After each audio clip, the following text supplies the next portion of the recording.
Hey, it's the Giant Bombcast. It's Tuesday, the 17th of September, 2019. There is food in the middle of the table. I didn't bring it this time. Okay. There are brownies in the middle of the table? Is it food? Are they? They're Is this plastic for like photography, photographs? Yeah. They look kinda plasticky, yeah. 70% brownie, 30% Did someone something. unwrap Cliff Bars and mash them together? Blondie? Who brought this Not today. stuff? Should I tell them? Well, when you posted in Slack a couple snacks in the podcast studio, I thought you posted a picture of us. Yeah. And then I checked it. It's the food in the middle of the table. I made brownies. Okay, then here's my follow-up question. Is this weed? No. Okay. It looks like there's maybe a fried egg in one of them. It's cheesecake. They're cheesecake brownies. Okay.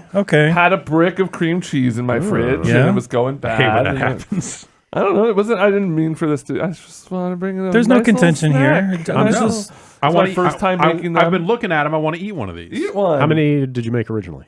I made. Or how many were Like on a- this plate originally? When you bring up like a It's like food item and you half- just say, "Hey, here's some food," without any backstory. I'm trying to work backwards and We need intuit backstory. whether any of them have been eaten. None of these have been eaten. Have It was you like tried a any 9 of by these? 9. I had one. Jan had one. I had one. It was Okay. good. Okay. Okay. All right. Okay, Okay. so unlike the I left a couple at home. energy dogs, you guys were willing to eat them. I'm going to yourselves. try this one right. that's like rounded on top a little more. Okay, it looks a little more conventional in shape now that I've picked it up. You know, with the Great British Baking Show going to weekly instead of all at once, people are just craving this baked foods, Are you guys gonna judging. get Paul Hollywood in here? Here he comes. Jan, you set up the mic, right? Yep. Hey, Paul. How's it going? Oh, it was all this then. Oh, you fucked up. Shibata. Ciabatta. Ciabatta. I think does that thing about to fall apart?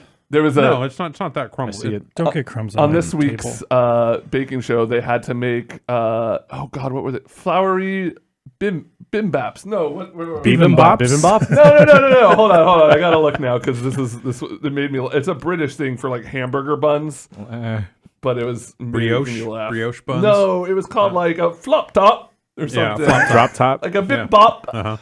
Just like a bit Baps. Floury baps. Flowery baps? Floury baps. Tell me more about these flowery baps. They wanted great them detail. light and fluffy, Hell yeah. large enough to hold a Now you're talking. burger. Yeah. Fucking A. So what's the story? These are all right. Is Yeah. the br- Yeah, just- it's my first time making them. It's just a so- brownie? Good job. There's nothing insidious lurking in there? Not so far. You're getting pranked on the pod. Welcome. I mean, to my I ate it nightmare. like 30 minutes ago, so we'll see. Yeah, in like about an 30 hour. minutes, we'll check back in with Jan. Yeah, and then I'll know what awaits me. Okay. You know, I Yeah, thought I'd thanks start for bringing bringing in in food. some things, some snacks here and there. Yeah, I like know, that. I'm baking a lot. Okay. I've getting been all- just I thought you made these here. no. I just got manic and thought- decided to bake. I thought maybe you guys broke into the test kitchen early in the morning. Oh, No, but- I do that on the daily. Are you nesting at home now? You've got a big house now, so Yeah. it's like, yeah, you're nesting. Is that what it's called? nice. For Homemaking. like losing my Homemaking, mind and right. being like, I have all the stuff to make brownies. I'm gonna make brownies. Yes. and I'm gonna make everyone eat my brownies. It's like you have brownies. It's 11 p.m. You now live too far away to go did to where the finish them kids at, like, live. 11 p.m. Yeah. Yeah. But Jan and I are planning on getting back in that kitchen soon. Oh, yeah. You guys are Oh, getting yeah. back together? I've moved my starter there because it's easier for me to adjust it here than it is at home because my feeding time hasn't been equated properly. Right. Is the booze still in there? Oh yeah. Do you notice, like, does the level of booze, like, quietly, slowly drop over time? Or, It's like Grandpa's Yes. liquor cabinet. right, are people sneaking in there for a nip? I 100% think so. Yeah. 100% think so. Stuff also gets moved around on the stoves, Hmm. and not that I like pay attention to everything that's going on in there, but like Laura Croft is now moved in there too. Huh. The statue that was She creepily needed standing to go around. somewhere not visible. Did you say somebody Yes. was using that as a dressing room? There is Yes. like a legit Laura little Croft was. dressing room in there with like a steamer to get wrinkles out of your clothes and some makeup and stuff. Like an actual green room. But that toilet does not work. Do not use that toilet. It's a show toilet. Whoa. Jan definitely warned me not to use the toilet. It's for like displaying food. Yeah. I'm kind of fascinated by the Presentation's everything. It's like Exactly. Yeah. You Like- eat with your eyes first. That mystery set that's kind of hidden away. Yeah, I think we talked about it before, but we thought that kitchen had been dismantled for the longest Yeah. time. Yeah, because they opened Like- that restaurant out front, and we were told Right. that it was like, the kitchen. We thought that's converted where into the space that, was. Yeah. and 'Cause it lines up kind of with the. Kind of, and I assumed that whole area was just like bricked over at this Gutted, point, yeah. basically. It's almost like you guys are like urban spelunking your way into this Yeah. The CNET abandoned folks. Forgotten finally part of got the building. all 6 of their treadmills out of there. Yeah. Jeez. What if we just moved all our stuff in there and turned that into our full-time studio? And I was it about just to we ask, started could we playing just video do that? games on Shoot a everything in the set. kitchen. God damn it! I Could would we do love that? it. Could we do like Extra Life there or something? Oh my god! I mean, why not? who's gonna know? Yeah. So Tay gave me Right. access to like look at the calendar, but he Uh-huh. didn't give me access to book anything. So Okay. I'm just. Is there his- anything ever booked on that calendar? There was like a crap ton of treadmill tests going on. Right. Okay. And yeah. then GameSpot's doing some random film in there. And the rest of the company is going to get wise to the existence of the kitchen. Because they all listen to this podcast. If we keep talking Yep. about it. Honestly, that should be our studio gonna get out. anyway. God damn it! There's enough space for like all of us to have desks in Yeah. there, and like Yeah. there's a big window that we can look through. Mhm. It is Get a some nice sunlight. large window that points at an alley. Well, you get some Perfect. sunlight Yeah, versus that's- where we sit, Hmm. where it gets dark a lot. I'm thinking. That's because the lights shut off when nobody moves. That's true. And half, along with half of the electrical outlets. Yeah. Computers. Also, I kind of protruded a certain darkness that I think You would can travel sort of with us into absorb that. light. Yeah. It's less of you protruding darkness. and My more just sweat like- is Vanta black. It's weird. Don't tell anybody because they'll fucking sue me because they. They just can't get your sweat right on TVs. No No. matter how much you adjust the settings. No, they it's keep always trying. just No, slightly it's off. not. It's never quite right. There's a bunch of duvetine. We can just shine it around, like put it around you to get Yeah. your own like little fake cubicle of darkness. Great. Great. I need this. Here we are in this podcast where we talk about video games. Yeah. Borderlands 3 came out on Friday. Yeah. Yeah, I think it's kind of a rare instance of everyone in here playing. Yeah, I Yeah. dipped the same into it. game. After them not sending it to us early, They sent, they it to sent a us- ton of copies. Yeah, like on launch day, they're like, "Here's a bunch of PS4 copies." Yeah, after kind of around the time that it came out. I was Which- like, damn it! I just bought a copy. Playing a bunch of Borderlands. Like, not to get too far into it already right after that, but like I think that was a terrible decision because that game really takes some time to get enjoyable, I would say. Really? How long? Because I'm 11 hours in. Does it And start? enjoyable in the like. All right. It picked up. It certainly It like. starts to pick up once you get into the abilities and stuff, but I mean, they throw you Yeah, right back you- into you Pandora. get- You're fighting You get bandits. into You're the fighting loop on your psychos. character and Yeah. that stuff. Yeah, pretty yeah, quickly. for sure.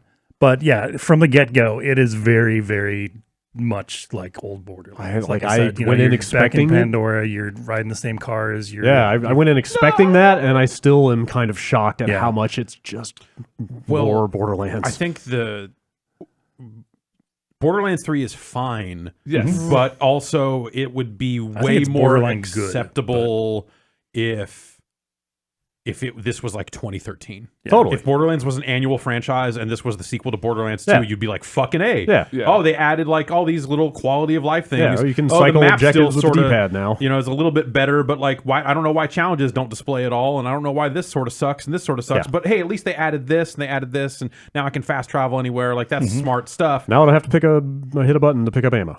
Yeah. Oh my But- god. It's 2019. Yeah, Right. totally. I would And say so the this many years later, Yeah. you look at it and just go like, "What the?" Yeah, I it's like the understand, longer- of course, Battleborn happened in the middle there, Yeah, but you look at this and and go Aliens. like, "What happened?" But yeah, the Why would- longer they went from one game to the next, the higher they it raised has the this weird expectations. feeling of just like no one wanted to make this game, but they felt they had to, or something. Yeah. Like it's just got this weird vibe to it that is strange with that stuff. It feels like they sat down with that, dusted off the blueprint, and said like, "All right, turn the crank," and then here's another one, and then So let's back up a little bit. Same basic structure as the other Borderlands games. 4 classes right out the gate. Yeah. Basically, so I think the biggest change that I've noticed kind of happens once you clear the first couple of bosses and you get to. Is it a spoiler to talk about Sanctuary and the stuff after it? No, you can 'cause see that's the just- map that was right like out the Sanctuary- gate. That was the whole pitch Right, for the yeah. game. and Sanctuary was like the hub in Borderlands 2. Great, yeah. And Yeah. it It's was just known you to do it was a known to be a little ship more in with it. Borderlands 2. Yes. So you are traveling to different planets, and I think like right out the gate, I was playing the first couple hours. I'm like, man, are they really just like you're on Pandora again? Same everything's desert. a ruin again, but Same racks. which they do. But then they start to like get you to different locale, and I think in one aspect it's really interesting because they do kind of look different. You go to like a very an urban looking planet that has different cars and stuff. You go to kind of a monastery looking planet after that like has cool waterfalls and stuff. But it also becomes like weirdly linear at that point. Yeah. So I think you're kind of not giving Borderlands 2 enough credit for the visual styles it had. Yeah, I'm trying especially to, like over the course of that game, but also over the course of its DLC. It also did Yes. all these different looks, but still, in a lot of ways, the DLC was a little different. But like in Borderlands 2, they made, and in Borderlands 1, maybe even more so, it felt like one connected environment. Whereas this just feels like, well, now we've got our swamp planet, and we can have 3 zones here, and we've got our city planet, and we can have 2 zones here. And it all feels so disjointed. Like they're not planets. You're not exploring a planet. You're going and there are 3 different like art style, 3 different zones. Right. They're disjointed because they're different planets. Totally, yeah.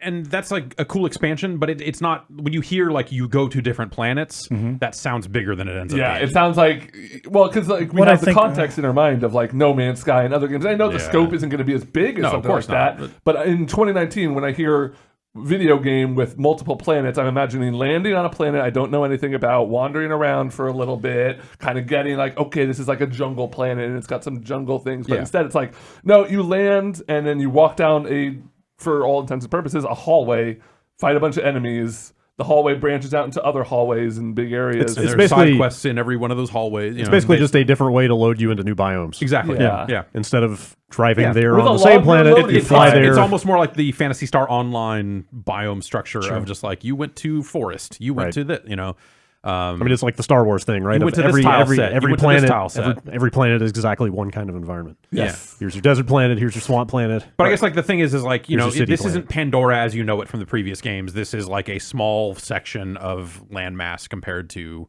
what you think of as the scope and size of Borderlands. So you're not getting like that scope on every planet, on any planet really, which would be ridiculous to expect. But at the same time, I think it just kind of undermines, like when you think about, like they trademarked the term border worlds after I think Borderlands 1. Yeah, that's right. And it was this feeling of just like, oh my God, can you imagine, like, and at the time the thought was like that it would be more of an MMO style thing. Yeah. And you start to, your wheels start to spin on that and you're like, holy shit, if they could take the size of this planet and then there's a whole nother planet, that'd be some shit. And they got there, but not at all in the way that you wanted them to. And it's just like kind of like, that's, I feel like that's my ongoing story with Borderlands, is like they get there, but not in the way that they could have if there was just a little more to it. Fair enough. And I think it's a bummer. That game's a bummer. I don't think it's quite a bummer. I feel like I probably had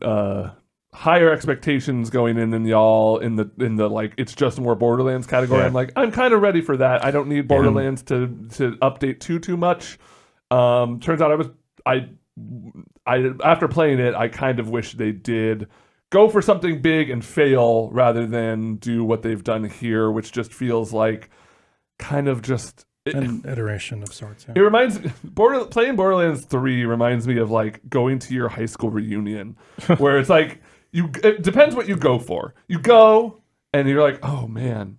We're like, you meet up with your friends and you're like, oh, okay, yeah, cool. Did we really get along? Like, were we really friends? Yeah, like, did I really enjoy this in high school? But all that aside, if you just go for the open bar, if you just go to have a few drinks and like maybe see a couple people, but like everybody there is still telling the same jokes from 20 years ago. But you know what you do? You put them on mute. Yeah, and you just go to the open bar and you have an okay time. Borderlands is fun. Borderlands 3, I'm with you. Guys. I'm with you. The shooting is fine. Building my character. Shooting is really good. Like I had this moment. They've really improved shotguns for whatever reason. That and like the SMGs, they've got like an armor set on it. Regardless, well, it's manufacturer based. It's like not every SMG is going to have the big shield on it. True.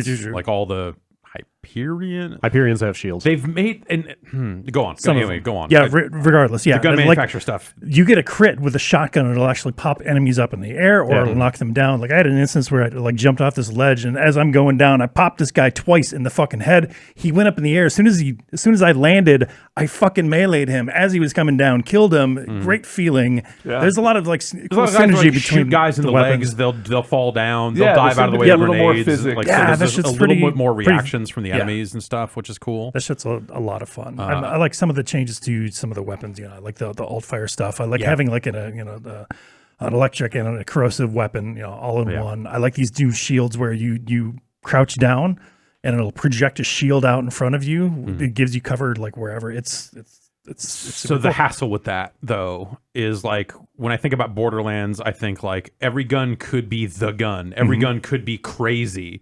But instead, they've given these manufacturers very specific traits. Yeah. Where like the Malawan They've guns all got charge personalities, up. yeah. And what is it? Okay, so the Malawan guns charge up. Is it TDR that TDR you throw? you throw. And love that was in those. Borderlands 2. Yep. They did that there. That's true, but now sometimes you'll throw them and they'll sit. be turrets. Yeah. Yeah, they'll be turrets, or they'll sit in place and they'll just fucking kamikaze towards an enemy. And so there's cool shit going you on. get variants within there, but like Yeah. they've formed the guns into such archetypes now that when you look at a gun, when you know look what at the you're stats getting. and you know the manufacturer, you go like, oh, it's another one of these. Yeah. Like I already have 4 of these. You have a basic expectation of how each gun is going to perform, Yeah. with some minor variations. and that just seems so counter to like the best part of Borderlands. The bajillions 2. of guns. Like the Was like, you know, fucking pull the gun slot machine every time I get a kill and maybe something awesome will come out. Instead, it's like now they've got item scores on the items and you look at it That's kinda and cool. they're deceptive. There are plenty Sure. of times where I've had I like lower having item something at a scores that glance, are like though. way better. That are way better like time to kill and stuff like that. Their And idea of what counts toward item score seems to bizarre. be inconsistent. yeah. Like sometimes like resists will seem to contribute to that Yeah. in a bigger way than they should and stuff like that. yeah, and in terms of just like real world usefulness, the item scores like Like, of course, I want the shields with the higher capacity, but here's this lower capacity one that you say is better. well, you know, in that case, you might have a shorter recharge delay Yeah, and stuff yeah. like Oh, I that. know, Like I that know. always Yeah. worked out, you know, in the previous games too. But it's the item score is not as like when it It's not comes as to straightforward comparing as you think. guns, Yeah. you want it to be a little more straightforward, and it's not. And then on top of that, the inventory system still really sucks. It's Like not they great. haven't changed anything Yeah, and it's meaningful weirdly there. laggy. Oh, yeah, navigating that thing God. is Yeah, super hard, hitchy. like, Like yeah. every time you push. Is a it like that button, on PC? Sometimes. Okay. Yeah, On it's not nearly base- as bad. Base PS4, it's insufferable. performance It's across really- the board. Like Yeah. so, I'm playing on a PS4 Pro set to performance instead of resolution. Same. Note that they did not write high performance. Holy shit! Yeah. It like maybe 30. It's weird how There was something all over the place watching it you is. play it in the office. It was worse, way worse than mine. I think And that was different- on a Pro? That's on a Pro. Yeah. Yeah, but I Yeah. feel like different sections run differently. Yes. but it's never. Yeah. I've never looked at it and said like, man, this is really performative. This is like really running really well and looking great. Like it, you know, it still looks like Borderlands running at a higher resolution. It's got HDR. I feel like Pretty in person. But So I'm playing on base PS4, and maybe it's just because I'm coming right off of control. But I'm like, the frame rate is never like it's a little chuggy here and there, but really the menu switching is like it's Yeah. like worse than Xbox One. worse than like Destiny. Yeah, And Destiny got it gets bad. better as it loads parts of the menu in and caches them, and then it's a Yeah. little smoother to navigate around. But the first time you go through every tab, Yep. And it's extra bad because of a point that we noticed, Brad, which was you can't cycle between quests on the map, which is the screen one for place some you reason. really. So it's cool they added in game running around when you can see your gun and everything. You can cycle with the D-pad through the quest objectives, and that's cool. Yeah, But you because can't they just tell. pop up on your mini map and Right. you'd be like, okay, I need to head east. But the mini map isn't big enough to show you like how far away they are. No. Like you need to do it on the real map where Yeah. you can see like, okay, I want to see how many quests are within the like 30 seconds of me so I can pop them all off. But you can't do that. I hope maybe they'll add something like that. Yeah, maybe. It's a bizarre game. It's like- when, it's when I think about totally- the time it took to develop, and I think about Yeah. where like loot games are today. Like forget that like games as a service, like online, offline, Right. like all that shit. Like you could have philosophical discussions about that all day. But when I just think about like Diablo 3 and how old that game is and how much better that game is at doing some things. I mean, that was always the comparison point. Like back before Borderlands 1 came out, like Gearbox was name dropping Diablo specifically. Right. In interviews, and this just they've missed so many different quality of life things along the way that and it's, Or not even quality of life, or, but yeah, just just sort like- of like things that you kind of expect from this genre right now, or at this point, I mean, Sure. like equipable armor or like something to do with all these guns you're racking up besides selling them, like some kind of or like loot, just a loot as junk button would fucking like. Yeah. I hate that. That's like because that's how low the bar is. That I'm just Yeah. like, man, if they put that in, that would be a game changer. And Because there's, like- now I have to pick it up and go like, oh, I have to compare and sort through all this fucking shit. I know all these guns are garbage. I really hate the way that ammo and reloading in this game works. I know it's like Borderlands, how they've always done it, but stuff like running out of ammo in a shooter is a terrible feeling, and it's something that mid boss fight, mid anywhere, like in a combat arena, whatever. Like it's something that I think shooter developers have realized is like it should almost never happen to you. It can happen sometimes, like if you're just like cheesing out a boss and like can't totally, you know, there need to be realistic things. But like I'm thinking back through all the shooters I've played, including like battle royales and stuff in the last 5 years, and I can like count on a couple hands maybe the amounts of times where I've really run out of ammo and been like, oh shit, okay, I need to like move around. But in this game, it's happening. It's happened to me multiple times in just the first few hours. And so it's mitigated a little bit, you know, once you open up the weapon slots. And you're able to equip different types. And so it leads to you switching out weapons, and having like, okay, well, I don't want to have 2 pistols equipped because that's crazy. Yep. Yeah, I straight up at this point have like pistol, SMG, sniper rifle, and I'm still running out of ammo in certain arenas. Yeah, it happens for sure. And like stuff like, oh my god, you go to the ammo vending machine. When I buy ammo from the ammo vending machine, it should automatically reload my other fucking guns. I shouldn't have to manually swap through all of my. Yes. Wow. You don't. It doesn't automatically reload them. You have to switch to the weapon and then manually. Oh, you mean reload just them. actually You have to buy refill the ammo for magazine? each gun. No, there's a buy all ammo button, but then it you doesn't have to refill. like swap through all of your equipment. Like there's so many little things like I that. didn't notice that. But the buy all ammo button I think it buys ammo for weapons you don't have equipped, which Yes. like. Yeah. I often don't want to everything. buy rockets, and the rockets. I are expensive. always do. Like So- that was kind of a ritual. It's like, you know, in previous games, is like I would just top off everything. Yeah. I don't know, it was money. because I needed I've it. got I so would much usually money. play I a class really that like just that. generated ammo, so because Money it had becomes a been problem. such a hassle. It does? Yeah. Once you get to Sanctuary and you start buying the like big upgrades to your stuff, it's like you burn through. They changed a lot of stuff. Like Borderlands 2, you use the Iridium currency to purchase your like inventory upgrades. And so if you wanted to hold more ammo and hold more in your backpack and that sort of stuff. Is that the little pink icon? Yeah, it was like the rare currency. Is that what I'm getting for racking up these challenges that you can't track manually? Yes. Yeah. Or see? Yes. I feel like I was able to see them randomly. I can see my friends doing them. So, but now, like when I hold down the touchpad when a friend completes one, it doesn't pop. It doesn't the list do anymore. anything It's like for- broken now. It's, I don't know what the fuck Oh, happened. wait, you mean there was a list and it's not accessible There's now? a list That would somewhere explain it. that's hidden away and bad. Okay. Yeah. Because it tracks everything you do. It's like it's as granular as like get burst fire kills with this manufacturer and get full auto kills with it. Like everything you do But that doesn't results in like, some kind of the progress. challenges tab in the map is just it's limited to these zone specific ones. Yeah. It doesn't show So, yeah, you the can't- game specific ones. You can't and see I don't know where what, those are. what you're working on. You can't see what you're supposed to be doing. And also, I have no idea what those points do because they've never said. I've just got them sitting there. Well, so the I Iridium guess currency, maybe I'll which get there. is it'll be shown at the bottom of your backpack next to your golden keys. Yeah, I see it. I just don't know what to do with it. So Maybe I that's just haven't like when you get to gotten that far. Sanctuary, Okay. you'll see what to do with it. But in Borderlands 2, that was like a rare currency that was used for your inventory upgrades, and it was like a big deal to upgrade that stuff because you're like, oh fuck, I can Finally carry more have- shit. yeah. Finally, Yes. like there's no town portal in this game, so it's inventory management's a hassle. So now they've replaced that to where it's just the regular currency, and now you spend that other currency on cosmetics. cosmetics and And, guns. Oh, and you guns. can So- do and there's a for vending guns machine too, that yeah. just sells like way better guns. Oh, so yeah. like I feel like all the drops have been like it's weird for a game that's like supposed to be, hey, we're rolling guns, you're dropping guns all the time. Like I feel like most of the stuff I've gotten from drops has been terrible. Like completing quests and even in a couple of cases buying guns out of that specific vending machine. Yeah, once in a while I'll find a gem, you know, but for the most part, yeah, I've been buying the guns that I use. Yeah. Which is frustrating because it's just like my drops have just been one sniper rifle after another in a game where if you're playing solo, I don't you get any of don't those. want to use a sniper rifle. I love my sniper. That much. I have a stealth. I have a stealth. Okay, skill. yeah. So I also I feel like I picked the wrong class. Yeah. So what is the game everyone would playing? have the game would have really benefited from like here's a 10-minute tutorial where you look at every Yeah. skill tree and play You could every have just class. gone to the Borderlands website to look at Yeah, it. What do they give you, like, Read the a- grimoire while I'm there. They give you like 1 or 2 sentences of text when it's time to pick your class about what each one does. and it's like archetype. You do like okay, pet class. Like Yeah. Yeah, so I'm Yeah.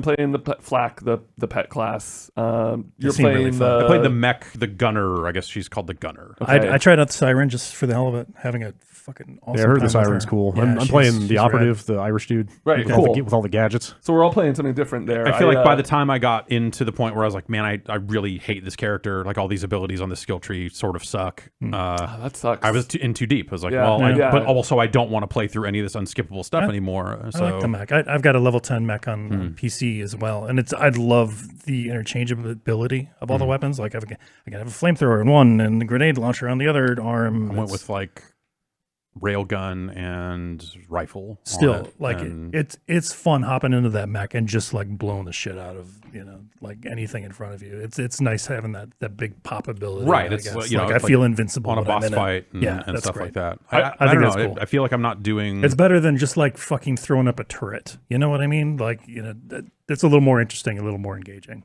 Yeah. I still think I would rather play as the soldier class from Borderlands 1 through all of this stuff when I think about the full skill tree. Right. Which that class was broken. It was too survivable. Yeah. It was just like you could, like, okay, now the turret regens ammo and everything else. Just So stand behind it, throw you'll it be down, fine. and I'm fine. And I'm regenning everything so I can go forward for the next couple hours. Mm-hmm.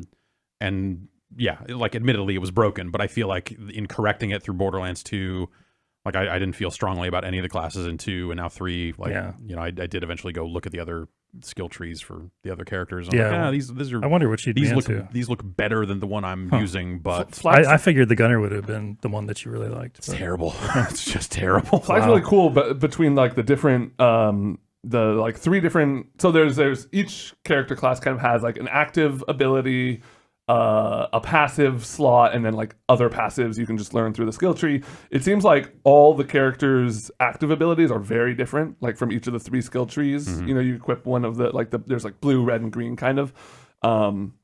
So like Flag's got like you can go stealth. You can summon your pet to like show up irradiated, like this big hulking version of it to like go rampage. Or I never used the third one. I don't know what the third one is. But like they all seem like vastly different. And then the sub pet you can equip is different. Like sometimes like I have these, my main one is I throw like these rack out, which are kind of the pterodactyl looking creatures. Oh, I know what a rack is. For Motherfuckers. For the for the listener. Like ice racks that'll come out and just like explode and freeze enemies and stuff like that. And you can even change what type of elemental damage they're doing based on how far you go down the skill tree. And that stuff is all really cool. I wish you maybe got a little faster, a little further, because I don't know how much game is in this game, but I've barely made a dent on the skill tree at like level 14. Okay. I have like one tier 2 Yeah, of so 50. It sounds like you've also been like spreading the points across the 3 trees. Yes. If Borderlands 2 is any indication, you need to focus on one. If you want to get that final skill, you kind of need to get there. So I've been putting all my points into pretty much one tree. Do you stop getting points after you hit the level cap, or can you keep earning them? I don't know. And I mean, there's a respect. respect. Yeah, you can so- always change it up. Yeah, I'm not too worried on that. Were there? And they've raised the cap in previous games along with side DLC and stuff, so there's been ways to get there. Were the class mods in 2? Yeah. Okay. So I really like how they're handled in this one. I found one right away that gave me like the tier above the last tier of abilities, like 2 points and some really broken skill. So that's been fun. Yeah. That's pretty rad. When can you equip the class mods? You're really close. You've got to be. I was going to say, I I've don't know been if it's getting them I don't since think like it's level 10. based. I think it's story-based. story based. Gotcha. Okay. All right. The weapon slot unlocks, I think, are story based too. So Okay. you Yes. complete a story Yeah, that mission, and seems it's like like it. now you got 4 weapons. Like, all I right. still have some locked stuff that I don't even know what. Like by the grenades down there in the corner. I don't know if it's like different types of grenades or whatever. It's class mod, and then the 4th thing, I forget what it is. It's like a it's like the little diamondy looking gem thing that I think they had in 2. I thought that was also a class mod, but It is something similar to that, but it's like It's like another passive buff thing. I don't remember. I think so. Yeah. But it is some kind of like, hey, we're gonna tweak the way you play this class by with some stats changes and stuff like that. But I want to say it might be like you specialize, like you're like a grenade launcher person, or there might be it's like that type of specialization slot or something. I forget. I forget what it is. Yeah. Is it like this like subclass almost? It might be Like because I would say like Beastmaster for me in the bottom corner that would change to whatever. Really? It might be. I actually don't know. That sounds vaguely familiar. Yeah, Something I don't remember what it was in 2. Yeah. How that stuff exactly worked, but yeah. Operative's a weird one because you can. I assumed every class could do this when I it was presented to me, but apparently not. I can trade in my grenade and just equip a second skill, which is kind of wild. Weird. I can just have 2 skills I equipped didn't at all know that. times. Huh. And Operative seems like the interesting totally do class. operative is Like, kind of, that's- I think that's actually the, Yeah. well, it sounds like Flak is pretty cool too, but Yeah. I don't ever want to play a pet class in a game. Yeah. I just- Oh, but I have this little monkey that Yeah! runs around with a gun. That's fine. He's So- a monkey with a gun, and he just shoots things. so I can, Wow. I can equip 2 skills at the same time, and then there are a bunch of passives on his tree that buff like your guns and how long the skills last based on how many you have active at a time. Uh-huh. So they encourage you to use both skills That's simultaneously because like then my guns do more damage and the skills last longer. I can make like a hologram of myself that draws fire and shoots back, like has a gun. Oh, cool. The handsome Jack Tech. Kind of, Yeah. and there are Yeah, skills totally. for like, oh, give your hologram clone the same gun that you have equipped. Yeah. You can teleport, you can swap places with your clone. You can have a skill that refills all your ammo when you swap places. There you go. Like actual useful skills. right. Get some that- bullets back. And, the other Sounds like skill, handsome and the other Jack skill stuff. I've got right now is just a straight up division drone. Like just pop a drone that Ooh, flies that's around cool. shooting everybody. So like, I distract everybody and then pop a drone that also like I've got me and 2 things shooting everybody, and That it's sounds fucking- way more You interesting just kind of than- like than waylay the mech. lay waste to a group of enemies. With the mech that I've got, it's just like, yeah, it's railgun, it's machine gun, it's a melee attack, and it's got like a bubble shield. I think I have a shield equipped that gives it like a Nova blast when I get in or out of it that doesn't do that much damage. Like ultimately, like it only feels really useful in boss fights, and it's just like, okay, well that's a third of that boss's health, and cool. Now I can run around and wait for it to refill and Right. do another third, or something like that. But Jeff, what's your favorite joke from Borderlands 3? I have one. I actually do have one. Do you? It's the one thing in there that I was like, okay, that's okay, cool. I wish that this game would have come out 4 years ago or something when this would have. But it's a dumb little telltale joke. Okay. I don't. Maybe you haven't gotten there yet. Maybe not. Okay. Well, whatever. At some point, like it asks you a dumb question, a question that is ultimately meaningless. But a character asks you something about himself, and you have to give an answer. And then he just goes, "I'll remember that." And then it pops up a thing like no other quest has done it, but literally just pops up a window that says, Reese will remember this. Okay. I was like, all right, yeah. What's your least favorite joke from Borderlands 3? Everything else. Oh, there's so many. pretty There's much. so many. Oh my Fake, god. the fake dude. Rick and Morty. The Are you a poop guy or a boner guy? so I'm a boner. Borderlands 'cause we got both. Yeah, but only Borderlands 3 feels like a game that really doubled down on like not Tiny Tina in the way that she talks per se, but in the just Everything like she represents. the singular focus of just like every character in that game is like really wants to tell you how casual they are about loving murder. Yeah. Yeah. It's just like, and I love to murder things. Like the end of every sentence, some character has to say like, and I kill stuff. It's the humor equivalent of dig.com's comment sections from 2009. It's kind of it's basically like a manic pixie psychopath. Yeah. Sure. Kind of. Yeah, exactly. Like, Just this tweed. Yeah, and it just doesn't, homicidal maniac. and it's just driven into the ground out of the gate. I mean, that was kind of always their thing to a certain extent. Yeah. But it feels like this game, that's kind of all they have left, and they're just riding it and riding it and riding it. It's so strange because, so this is one of the first games in a long time I can remember that I just straight up turned the dialogue off, the volume slider. Wow. The dialogue. I put closed captions on and I put the volume all the way down. I'm like, I'm just going to rewatch like Breaking Bad or something while I play this. I mean, you That still movie's have to coming like out in a sit month. and wait for those lines to Yeah, play out. And Right? you still have to, cutscenes are unskippable. Yeah. You have to sit in a location while a character talks at you in a one way, just I'm going to sit here and do my jokes at you, almost like somebody forcing you to watch a magic trick or something. You just have to sit there and listen and nod your head. But like, It's like you went over to someone's house and they're just like, no, check out my band. No, Yeah, it's no, really no, good. no, you're it's gonna really watch good. it. You Don't sit down. talk. Yeah, just don't talk too much. There's a guy in there that wants you to take his mixtape. You're right. Yeah. Yes. Yeah.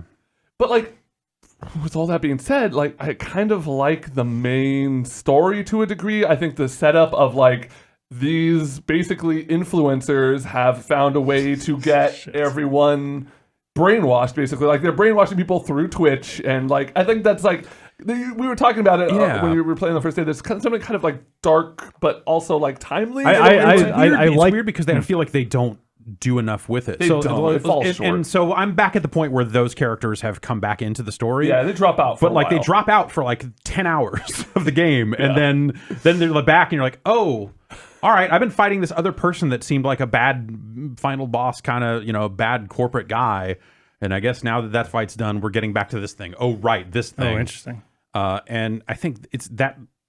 Yeah, it's just paced. I thought like uniting all the bandit clans through a cult of personality was a cool framework, but then when I actually saw the villains for the first time and realized like, oh, they're literal influencers, feels way too on the nose to me. Well, also it feels really.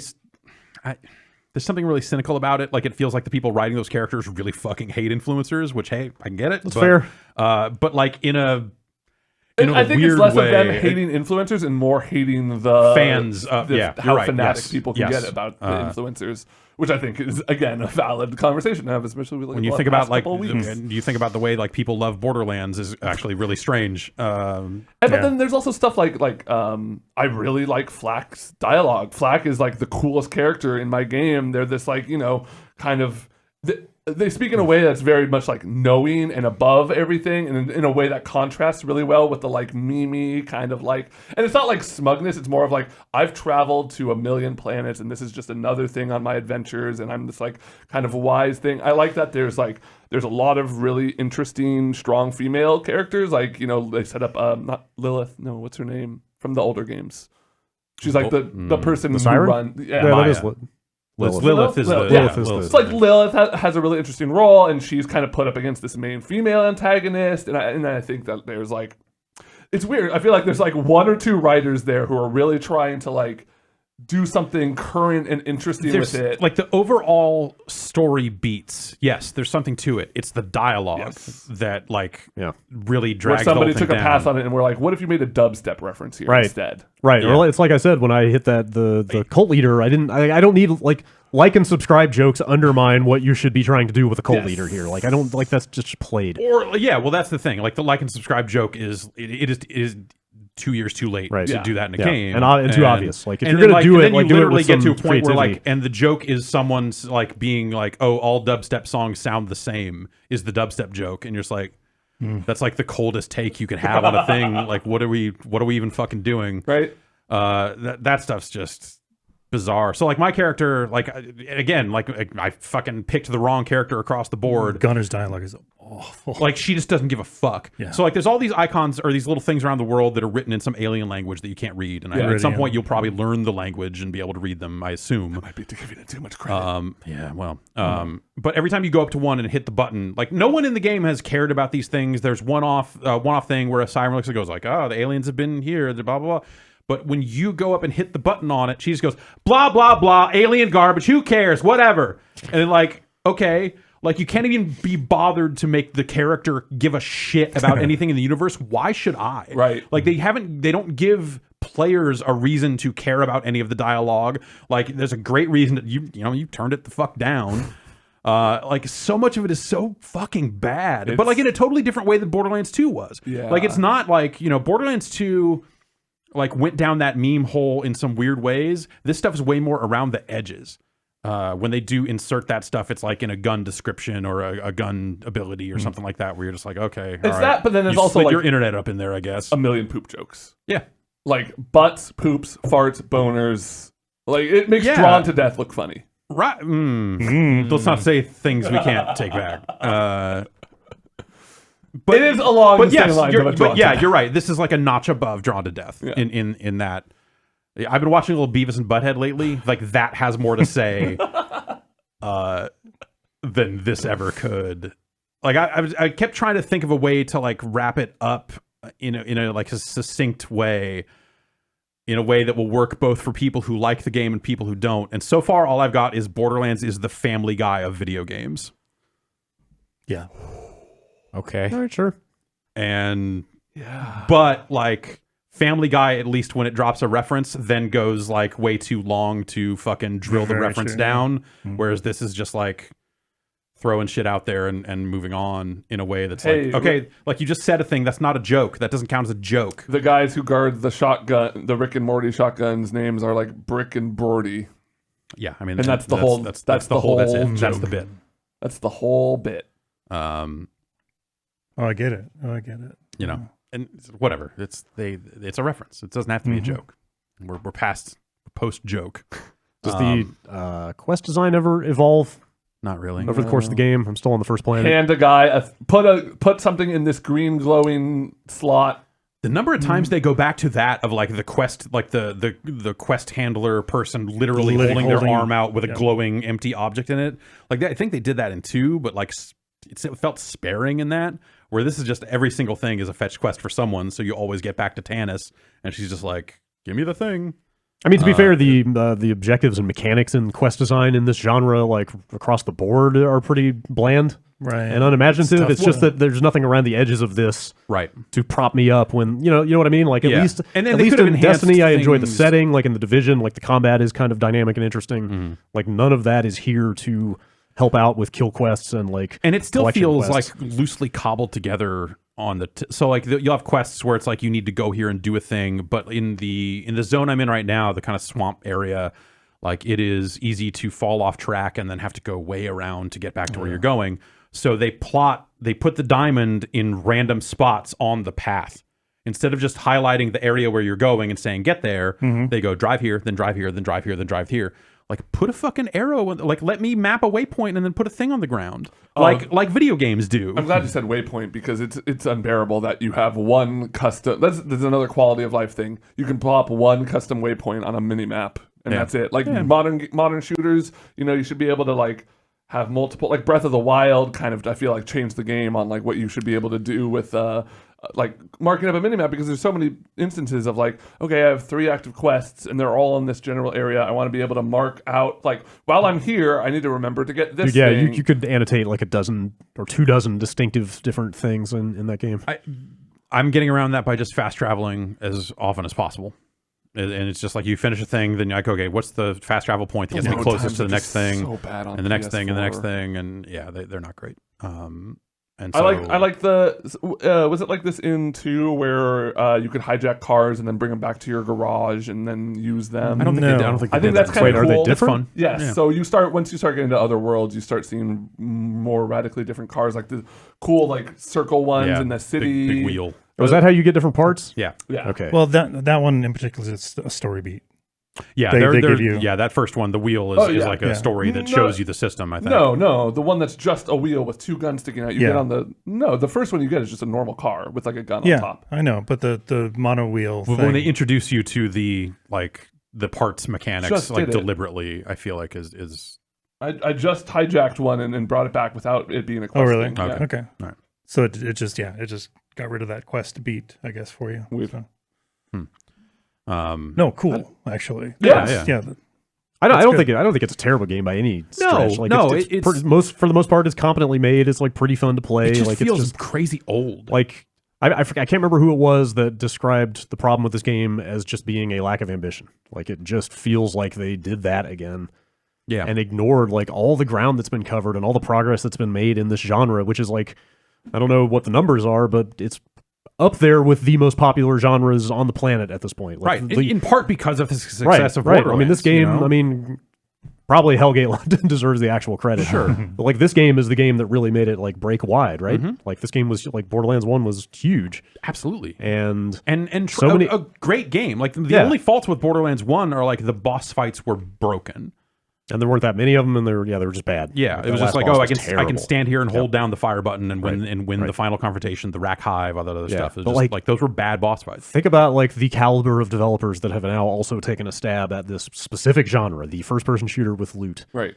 And all the things they've done, and like, this game could have looked at some of that stuff and like taken the good and like come up with new ideas of its own, Yeah, but it really just feels like a refinement of exactly the thing they did 2 or arguably 3 times already. Yeah. Depending on how you look at the prequel. I try not to.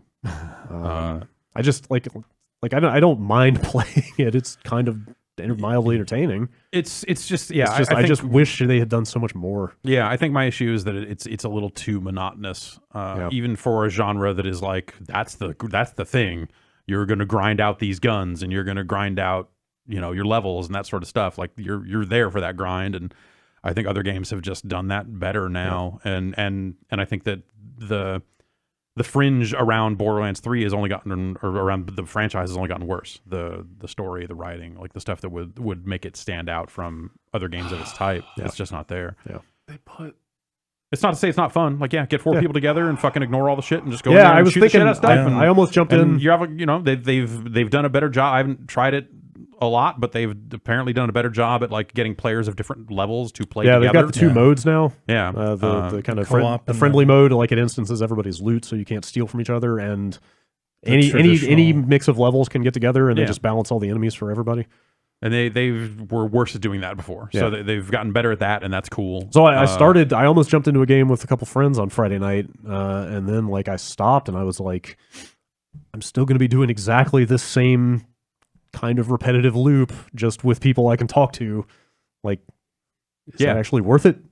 I mean, you know, talking. What the point being, like I could talk to friends doing a more entertaining thing at the same time. You know what I mean? Yes. It's like the underlying game is not going to change. Right. There are just going to be more people there doing it with me. Mm-hmm. Yeah, friends make a lot of games better. That's what I mean. Also, that's what I mean. What if you played a better game Right. with friends? Like it doesn't seem like a game. Well, I mean, I guess you're right. Like that's a game. That's a game that really feels different and like super meaningful with multiple people. And like that stream we did on Friday was cool as hell. Like that game is a really good co-op game. Yeah.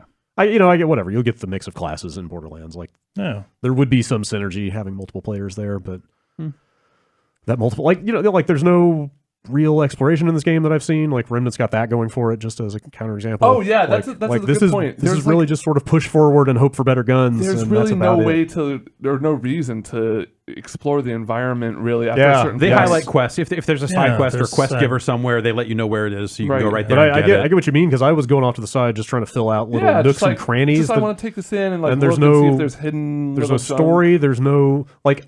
I've kinda- found stuff off the beaten path. Well, I for have sure. too, but Like chests? I mountain climbed up. I was like, oh, that is a really narrow mountain path, but it looks like they may be intended for people to walk that. So Yeah. I kind of like followed it around and did a little light platforming and got up, and sure enough, there were like 3 chests up there, and I opened them and they had ammo in them. Yeah. And it's like, why is this here if I'm just gonna get ammo out of this? At the end of it, Yeah, put a skeleton and a diary entry, so I can feel like I found something. But then I do not read the diary entry. Yeah. yeah. There's just a lot of stuff like that just feels like a misfire. Like there's a tighter version of this game where they hit more of those marks that I think that would really sing if they got that stuff right. And like, I hate to keep harping on armor, but it's just like a whole different path of character customization that so many other, like every other game. I of this felt type that about does. Borderlands 2. Like I think I wrote some article for the site that was just like, here's things I think they should do in Borderlands 2, and Like I think it would have been funny if they had just given you a shoulder pad slot and nothing else. Yeah. like because that is the joke about this genre, right? It's getting bigger. Yeah, bigger I and want better to shoulder pads. beat the raid and get the big Right, pauldrons right. and Like, give show me a people that pauldron I have slot. the pauldron. To be fair, there's a lot of customization when it comes to your character. There's a lot of stuff you can unlock, a lot of different outfits, heads, coats, Yeah, color. the heads all seem like jokes though, from what I've seen. No, Or there's they're some all like pretty cool novelty, ones I have. novelty heads. There's some cool Maybe stuff. not. Maybe you not. can like when you start buying them from the shop, they get a lot cooler. But yeah, But a lot of I those are agree also with that. like, here's a horse head.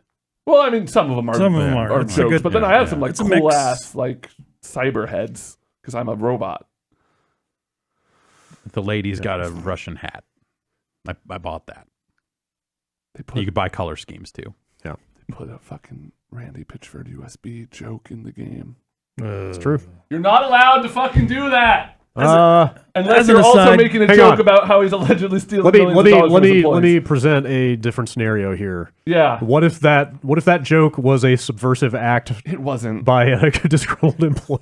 From how intricate that situation sounds, I feel like every joke was individually Are run you talking by about the Ra- screenshot going around that just has the picture of the weapon that says Yes. like something about a magic trick? Yeah. That doesn't that nothing about that explicitly. I mean, dude is a legit USB magician. drive. He has been for years. Yeah, Like, that did nothing- seem like a stretch. That just There's seems a like a Penn and reference Teller, to, like, hey, this level, guy's yeah. Okay. a magician. Sure, but It that doesn't carries feel- carries this connotation to it of people who know the I fucking agree, deal. but you're asking like for a level of awareness out of. I'm asking for any level of awareness. Yes, Yeah, I don't know that you're going to get that. I don't think I am going to get that. I never. I don't expected think to the get that. person or people who wrote that meant it that way at all. I just want Randy Pitchford to stop giving out shift keys codes. because I don't want to fucking follow him on Twitter.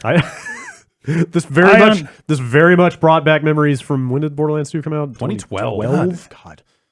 Yeah. He was just throwing that shit out like candy, and he was just like a fucking I remember following Randy Pitchford in 2012 and punching in a bunch of shift keys off of his feed. Totally, and I did the exact same thing yesterday. Yep.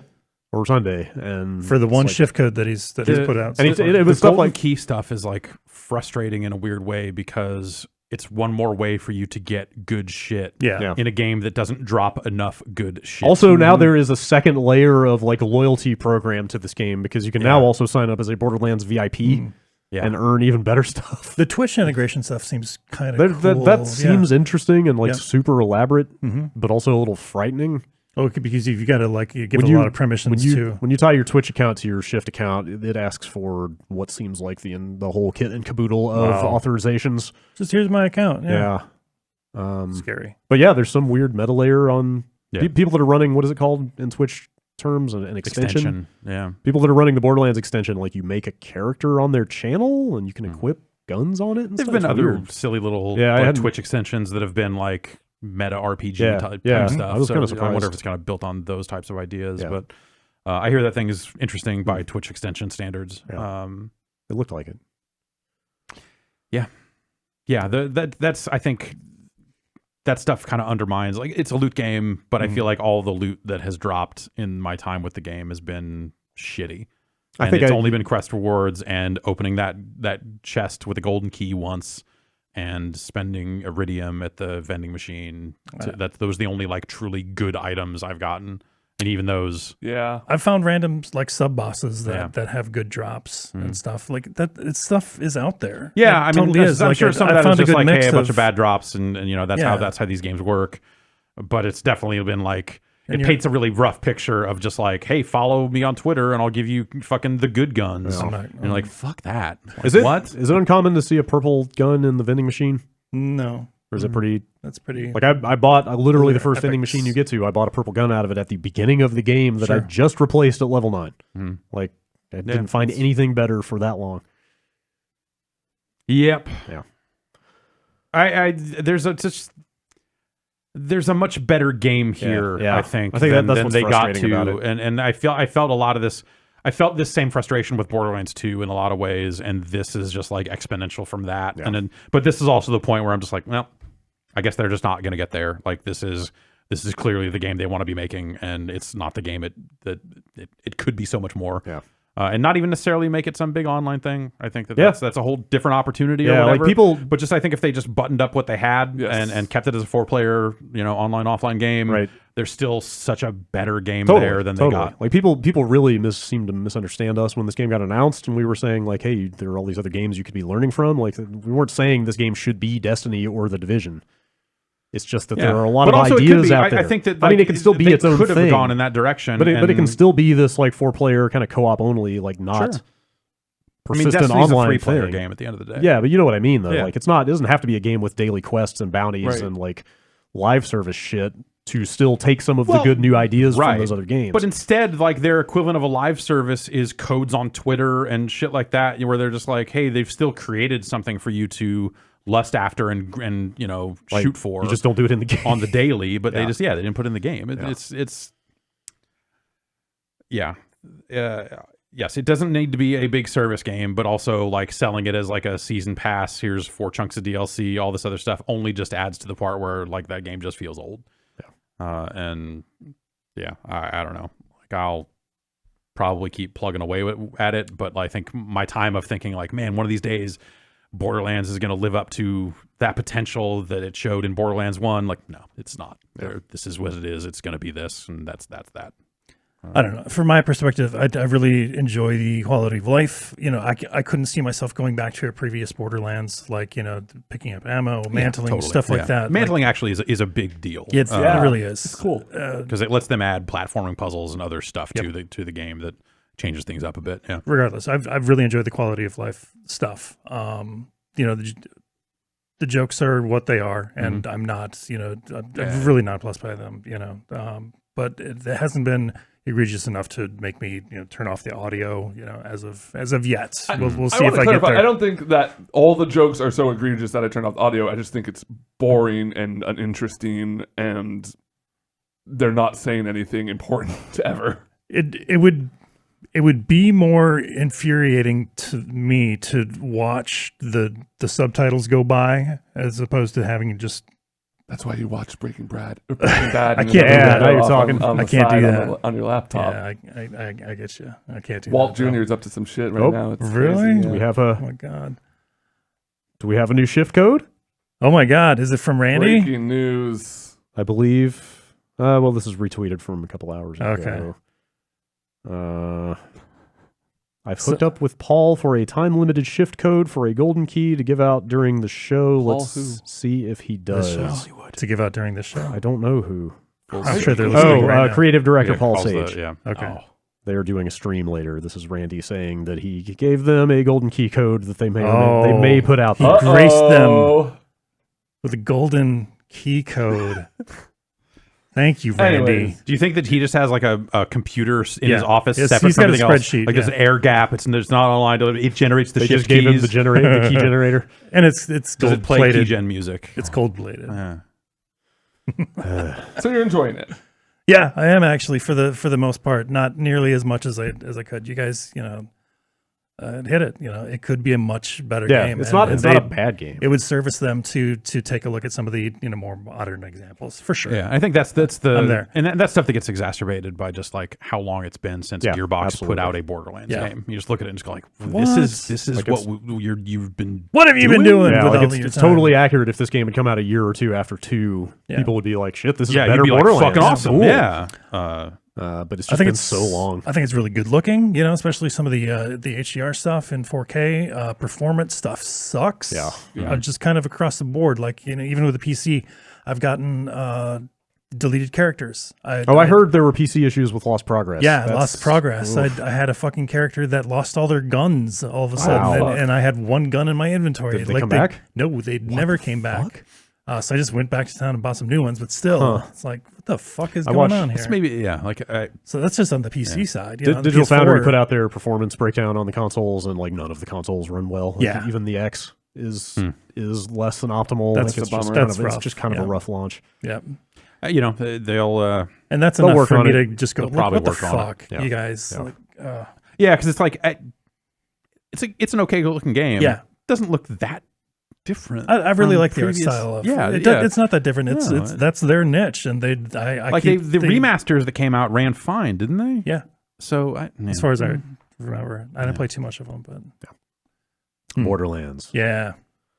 All right, it is time for our first break. After we come back, Jeff, you have been messing around with Apple Arcade, which I Cool. want to Yeah. hear your fingertips on. All right. Here, this Impressions sounds like of.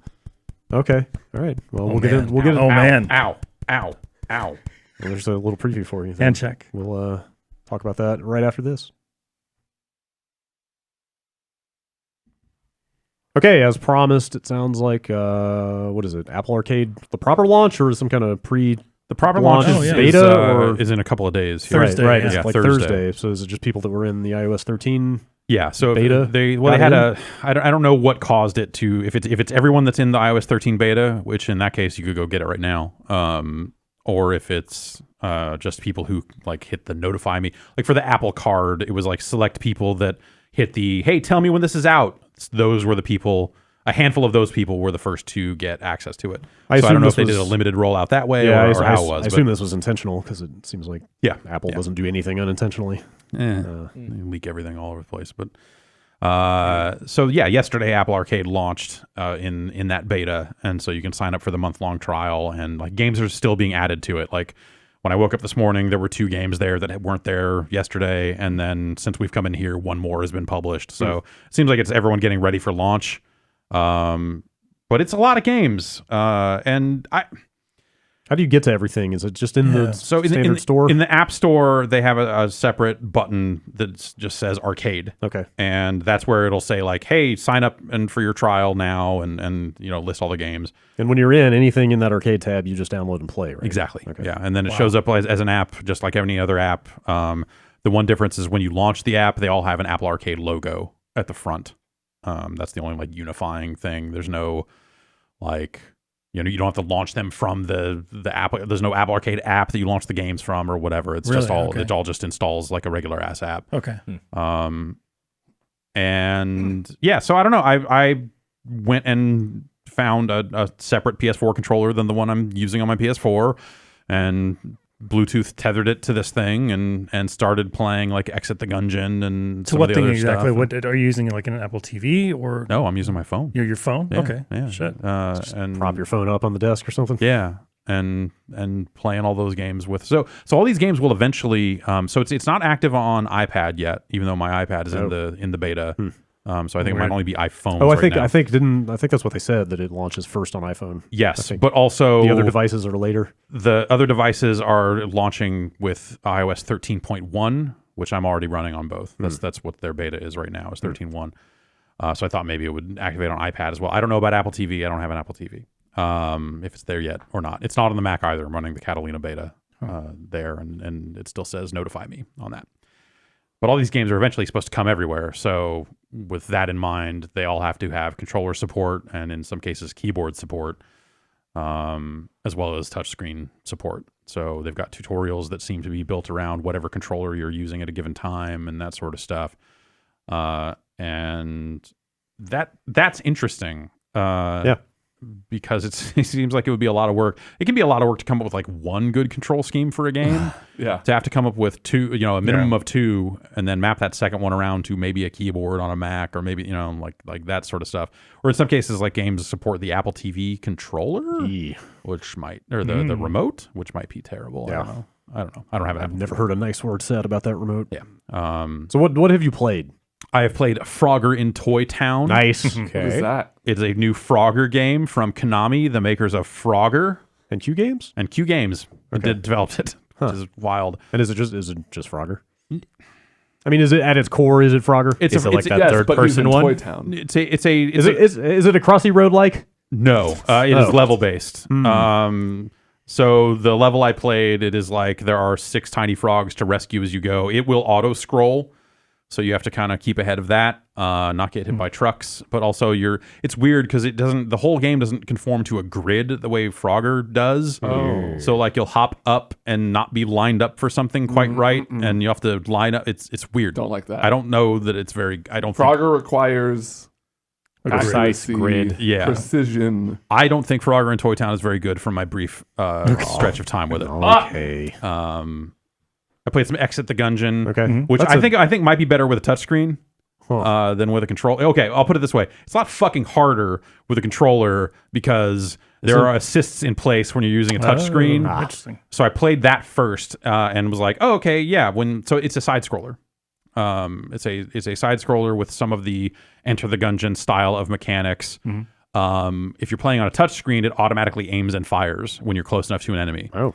So you really focus on movement. And so that's like you're using your thumb on the left side of the screen to walk left and right. And then the right side is like you are swiping it to do a dodge roll. And you can basically like you dodge roll up or down. And those are jumps or, jumping down through a platform or something like that. And so you're just kind of doing dodges in directions. And when you hold your thumb on the screen with the dodge roll, all the action pauses briefly. Because you can, a little reticle comes out, you can see where you're going to end up if you're trying to jump up to another platform or angle yourself a certain way. That probably feels so you really get a good. little bit of time, but it feels good, but also you need it Yeah. to line up some of these jumps sometimes, just because of the nature of a touch screen. When you're playing on a controller, it is dual analog, and then you have complete aim and fire control Shit. on the right stick. And That sounds like buttons it up would be top, harder, and yeah. it's way more to deal with suddenly, and it's a much more challenging game, and that's interesting. That you can kind of it really feels like easy mode if you don't have a controller synced up in a way that like is a much more pleasant experience. As soon as I switched over to controller, I was like, man, fuck this! This is crazy. Why would anyone do this when there's this other? Is it just a kind of left-right side scroller, or is it? It's vertical. Oh. I was weird. I saw the one screenshot was vertical, and I was like, surely not every level is like that. But, Well, I mean, for what I've played so far has been vertical. well, I mean, I guess So- that's how phones are Phones are, oriented. Well, also it's a horizontal game, so I don't know. Yeah, I don't get it. Skate City is a Skate skateboarding City. game. I have to just ask the question right now: is Choo Choo Rocket in there? It's not on there God yet. Damn it. Okay, continue. Yeah. Skate City's a side-scrolling skateboarding game, kind of like Ollie Ollie. And it's like one of those games that has like very straightforward trick system, but also you can kind of double tap and do things to get more out of it, like manuals and balances and that sort of stuff. Like the menus seem pretty bad, but in terms of like telling you what you're supposed to be doing. But it seems all right. Like there's a good list. I think that they aren't doing a great job of like organizing it in terms of like what's available. They got a few carousels on their main screen that are just like, here's one that says, you have to hear this, play for the sound, volume up. And it's like, here's like a collection of games that they think have good sound.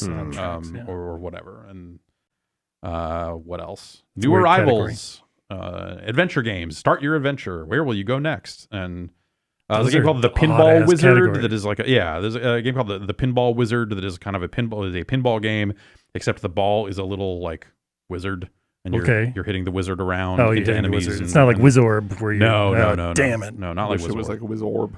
But then when you go to the like show all or like see all and any of this stuff, you get this long kind of messy list that's like, to their credit, like the all games list does have like video clips of every single game. Oh, cool. But all it says is released in September. That's the only thing they have. So they said they're going to be adding games every week, and I assume that they'll just get clustered into eventually this all games list will say like released in October, released in November, or whatever as you scroll. I don't know, but it's promising. Like there are a lot of games here, and it's a mix of games you've heard of, like Overland, franchises you've heard of, like Rayman Mini and Exit the Gungeon. And then, devs you've heard of making new stuff. Yeah. And that's kind of cool. I can't really speak to like, this like for $5 a month, like that like Neocab is up there now. Sayonara Wild Hearts is up there now. That's a cool game. Cool. Even what is the trial, a month? Yeah. Like free trial aside, even like if you were to pay $5 and just play all the games you were interested in and then cancel after a month, like that seems like a pretty good deal. Right. And like that's a lot of games for $5. If they are going out there on a rolling basis and like constantly getting new games for the service, and I wonder when games will roll out, if games roll out. They're obviously in this big kind of hurried launch period where they're putting games up every day, but then after, you said every week. Yeah, but they said there'd be new content weekly for Apple Arcade. We'll see what that actually means. I wonder what the cadence will look like and when games will expire and what that'll look like. There's like just enough big name developers and franchises in this list that I kind of want to keep an eye on it. Yeah. Like there's a new Choo Choo Rocket game. And none of these games have microtransactions. So it's like this weird... Like you're so used to phone games working a very certain way. Right. And so these don't feel, especially once I've got a controller synced to it, they stopped feeling like phone games. They just feel like the same types of indie games you're playing on every other platform out there. So you're saying they feel like Switch games? Yeah, actually. Yeah, kind of. And you could essentially do a video out on your phone too. Cool. Yeah. Okay. Yeah, you could do video out to a TV from your phone, or you could get an app. If you have an Apple TV, you could do it that way. So if somebody like doesn't have like an iPad or a phone like me, what's my option here? Like Apple TV? Get an Apple TV or a Mac. Use your MacBook from work. Yeah, there you go. Yeah, it's not a bad idea. That's the way. But yeah, and that's like $180, $200, and we were talking about it a little bit yesterday in Slack offline. We were.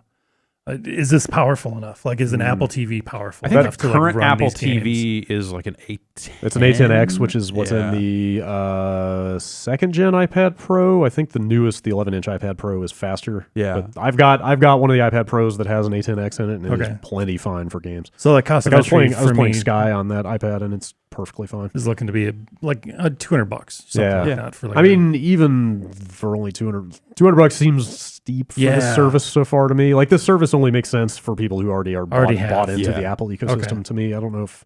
Yeah, I wonder. I mean, it's up to you, but like, I wonder if it's actually worth buying a device to play this stuff. I've got a Roku TV. I've got so many different. I have some there. Yeah, I don't know. At this point, like there's the Apple TV that's coming out. I may be interested in that. We'll see, but I don't know. If you got a MacBook, I would say maybe just I'm really curious to see how this stuff works on a Mac, Yeah. and if it is as fluid as like just low friction of experience Right. of launching the games and all that other stuff as it is on these other platforms, like what they do. But you said it hasn't rolled out to all these other platforms. Yeah, I think it's pretty quick. because it's not supposed to actually launch until okay. Thursday, But- and that's only here. And then I think it's the 30th for other platforms. Yeah. Really? So it's not that far off. Yeah. It's a couple extra weeks. So, so right away on phones. Yep. Yeah.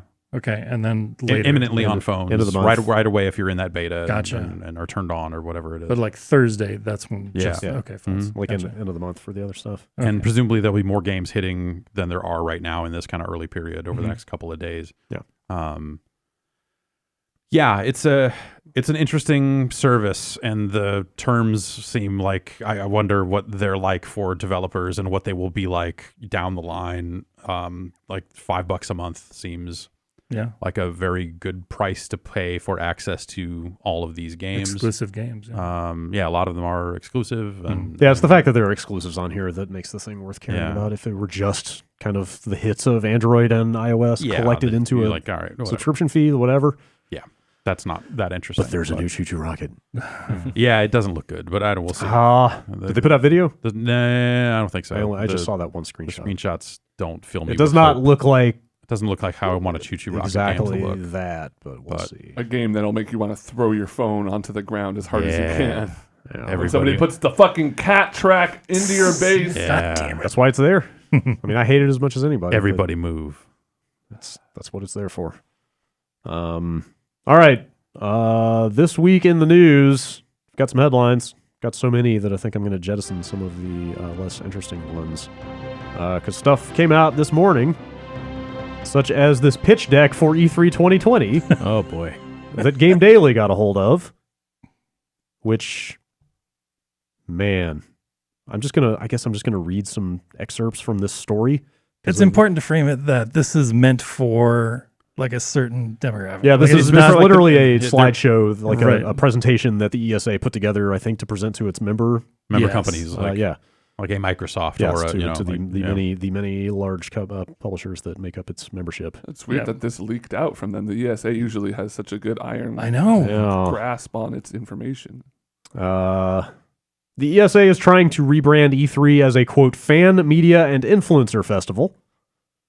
It's like the Firefest. Yeah. It's exactly like Okay, here this really sums it all up. I think Is it the lion? right here, Oh, God. right here. Well, that one's coming in a minute. But, and this is quoting the Game Daily story. As part of the E3 overhaul, the ESA proposes leaning into influencers and paid celebrity deals with talent representation agencies like UTA and CAA. Hell yeah. The pitch deck includes 2 examples of these high-profile celebrity activations, including members of the Los Angeles Lakers playing a basketball video game in front of fans, who wouldn't love that? or actors competing in a tournament. Who wouldn't love that? These attractions rely on a massive change to the E3 show floor. These And then- attractions are already happening at E3 and We're around gonna get E3. Kawhi Leonard to play Bill Lambert's combat basketball with the fans. But See, okay, there you go. but they've got this proposed. I would hate to miss out on that. They've got this proposed new floor plan for the West Hall with 8 kind of experience orbs. Experience orbs. Like a massive amount of the West Hall floor space devoted to these circular things labeled experience. Kendra Hall didn't die for this. Experience 1, experience 2. This is Dr. Seuss. Experience 3 Story. is where I'm going.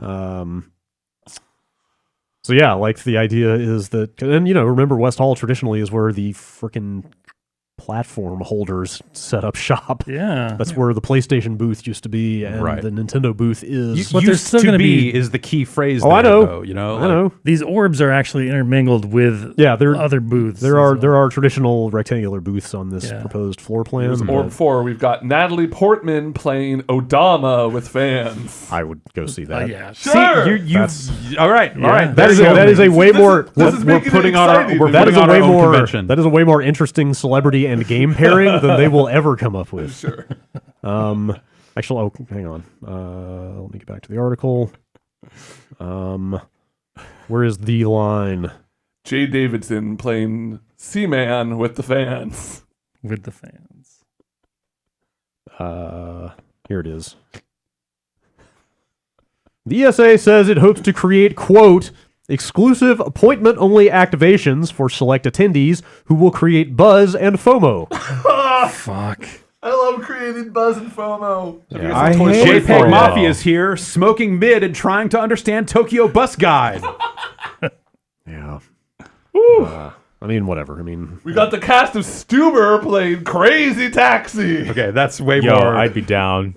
but it wouldn't Dave be Crazy Bautista? Taxi. No, okay, playing Roundabout. I mean, everybody agrees that E3 needs to do something. They agree I that don't- they've been trying to do something. I think they should do quite some nothing, time. personally. Just fizzle out. Also, they It makes them a lot of money. yeah. Yeah. You know, they have. Oh to, yeah, it's they a have huge. to try to. I think they have to. I think it is a huge chunk of their revenue. Yeah, I don't think they have a choice but to try to continue. try to doing figure it E3. out. So like the main thing, like you mentioned, is they want it to be more like a Gamescom. They want it to be more like, one More of these like they want to big- finally do the thing of just like, hey, let's actually make this a thing that is built to accommodate the public. Yes. and what that all entails. They Which said is something like upping it from 10,000 to 20,000. It's 25. Yeah, 25,000 so it's gamer passes. 15 to 25. 15 to 25. Yeah, so it was this year they had 15,000 consumer passes. They were proposing raising that to 20, gamer passes. yes, 25,000 consumers for the next show. Which and is then still a fraction compared to those larger things like GameStop. Totally, yeah, totally. absolutely. Yeah. And then they Those are hundreds of thousands. they acknowledge that basically letting that many more people in is going to create longer wait times for things. Oh, but wait. And they've come up with a plan for Qtainment. This is the worst thing that I read personally. This feel- bothers me so That's much. Q as in a line queue. all these phrases must be like, because activation is something that I've heard Yeah. people Oh yeah, here totally. use That's a in marketing regard- term. Yeah. for sure. And As so- opposed to like exposure. I mean, Like, whatever. This is an they've- internal they've document. changed- as opposed to just like, we built a thing. It's Right. like, this is our activation with This is brand an X, internal whatever, document yeah. for marketers. This is Yeah. the language that Yes, they speak. Exactly. Like, Oh, it's the language but they it's speak. easy to poke fun at it. Should get Dave in here for this section. yeah. But yeah, they essentially are basically like Business Dave loves to activate. His PowerPoints don't leak. No, fuck no. That's true. the idea is basically that people will be waiting in long lines, so other companies will be able to market to them while they are in these lines. Right. I They mean, would I do get sort that. of like Disney In thing. the form of totally. Qtainment. Yeah. Jan, Qtainment. God, it's so fucking infuriating because like you see You're these already poor standing people, in line. Exactly, these poor people that are paying public passes to get into the show, and like they may not even get to play the fucking Play, game like, one or game. watch the trailer that they could have seen online. Now they're gonna be blasted by a bunch of shit And they already. can't in fucking line. move. and they can't move. And also, Are you ready to get FOMO blasted? No, like, think about it this way. Like, so there's already a weird level of access thing going on at E3 Yeah. where, like, okay, we've got appointments to see games because we're there for a specific purpose, blah, blah, blah, blah, blah. The people walking in on the show floor are not going to see the same stuff that we see. Now, with that stuff, they're going out of their way to create that. Like, instead of like saying like, hey, we want to bring the public in so more people can see this, they're like, we want to bring the public in and also create things that only exclusive influencers get to see so we can create some FOMO. Like, they're going out of their way to create like more fuckery for the general attendee. Yeah. But then there's already some there inherently. yeah. And that's like the reality of it, right? It's like, hey, the lines are long, not everyone can see everything, but Yeah. this just seems fucked. Also, I forgot to mention another proposed change is to make Tuesday a media only day, and then Even then, Wednesday and Thursday will be open for everybody else. I would do think what? that you Go would- check out these experiences. Yeah, that's the thing. Is like that doesn't like the experience domes don't sound interesting Right. as a member of the media. Compared to like what Natalie we Portman go to won't be there. E3 for, right? Like in terms of just yeah. like, oh, actually, I'm there to see the stuff for real, Right. So Like from a media business point of view, this sounds like a nightmare, right? Like, I mean, it sounds like this is like for Well, like it sounds- us and other outlets. It sounds like more time spent in the concourse hall meeting rooms, Yeah, and less exactly. time on the show floor. that's the for yeah. people, It for kind people of like us. it depends on like what they want to do with meeting rooms. If it really is just Tuesday is the day, then we leave Wednesday. Yeah, like maybe we only go media only goes on Tuesdays, or like trickle down, like, because kind of the- otherwise, if they do meeting rooms, then yeah, there'll probably be plenty to do, and it probably won't be that big of a change for us. Yeah. In fact, like the media only day might not be that interesting if it's just 8 experience domes. Because that's like, okay, you're just letting people play the game. Let me play it upstairs in your meeting room on Wednesday, I don't have to go through this big dumb line and like fucking, oh no, it's raining in here because you're making a water game. Like, like whatever the fuck. I mean, Activation has. If they move to a model where the show floor was purely for consumers and the upstairs meeting rooms were purely for like business, that's the actual Gamescom I would model, be all for right? it because because the show floor is the worst possible place to try to take meetings. Like it's impossible to navigate. It's hot. It's loud. Very few of the appointments we had this year were actually on the show floor in a booth. Yeah, most of them were in separate meeting rooms. So if it's they're always still maintaining easier, that space, then whatever. It's always easier fine. and more efficient to just go into a quiet meeting room and talk to somebody and see a game. They should try to make if they want the public to go to the show, they should try to make more for those people to do. Yes. Right, 100%. Because every time we would talk to somebody, there were people who were happy they were there for sure, but the common question or the common response I would always get was like, yeah, I played a game, and sometimes it's a game that they've already played. That's been out. Like the people waiting in line to play Minecraft. Yeah, there are people playing like Final Fantasy 14 to like go in an instance of a raid, I guess. Yeah. Get a shirt.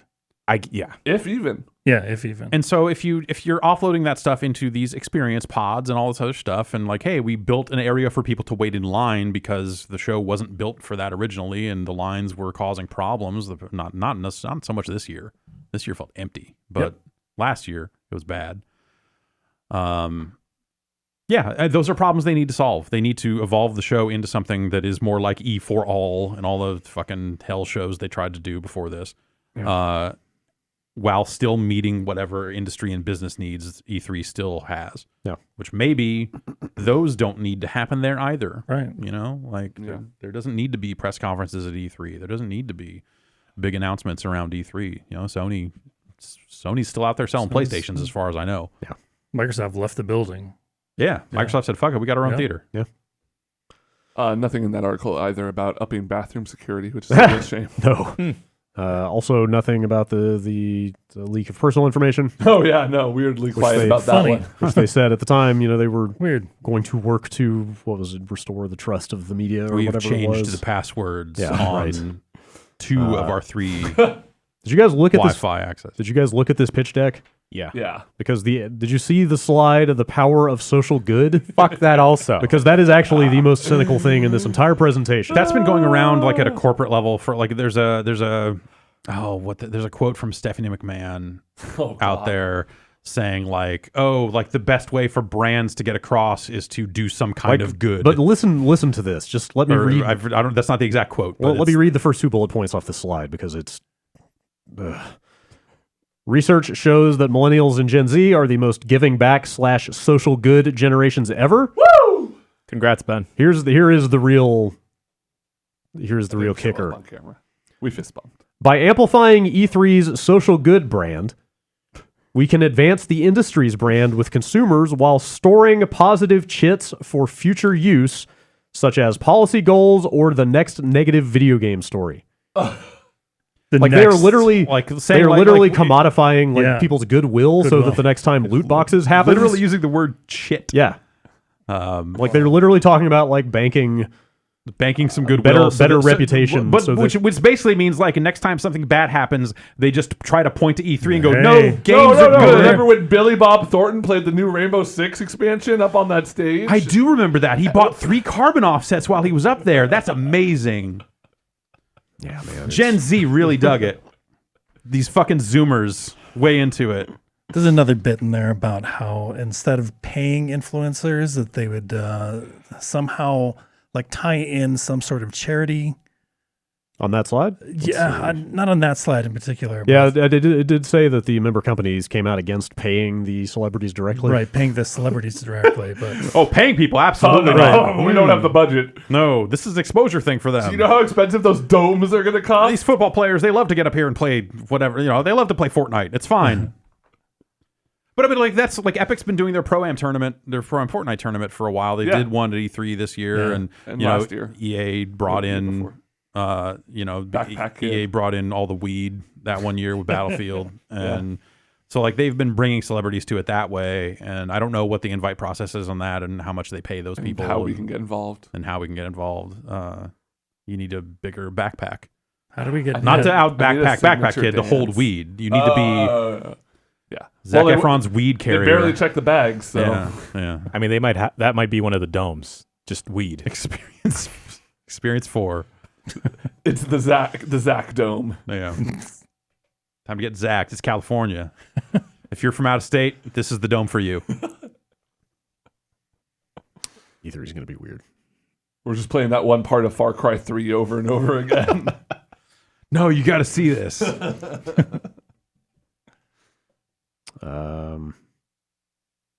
Game Daily went after the fact and posted that entire pitch deck, just all 27 pages. Yeah. Great. Or slides. Can't wait to you read can, through it.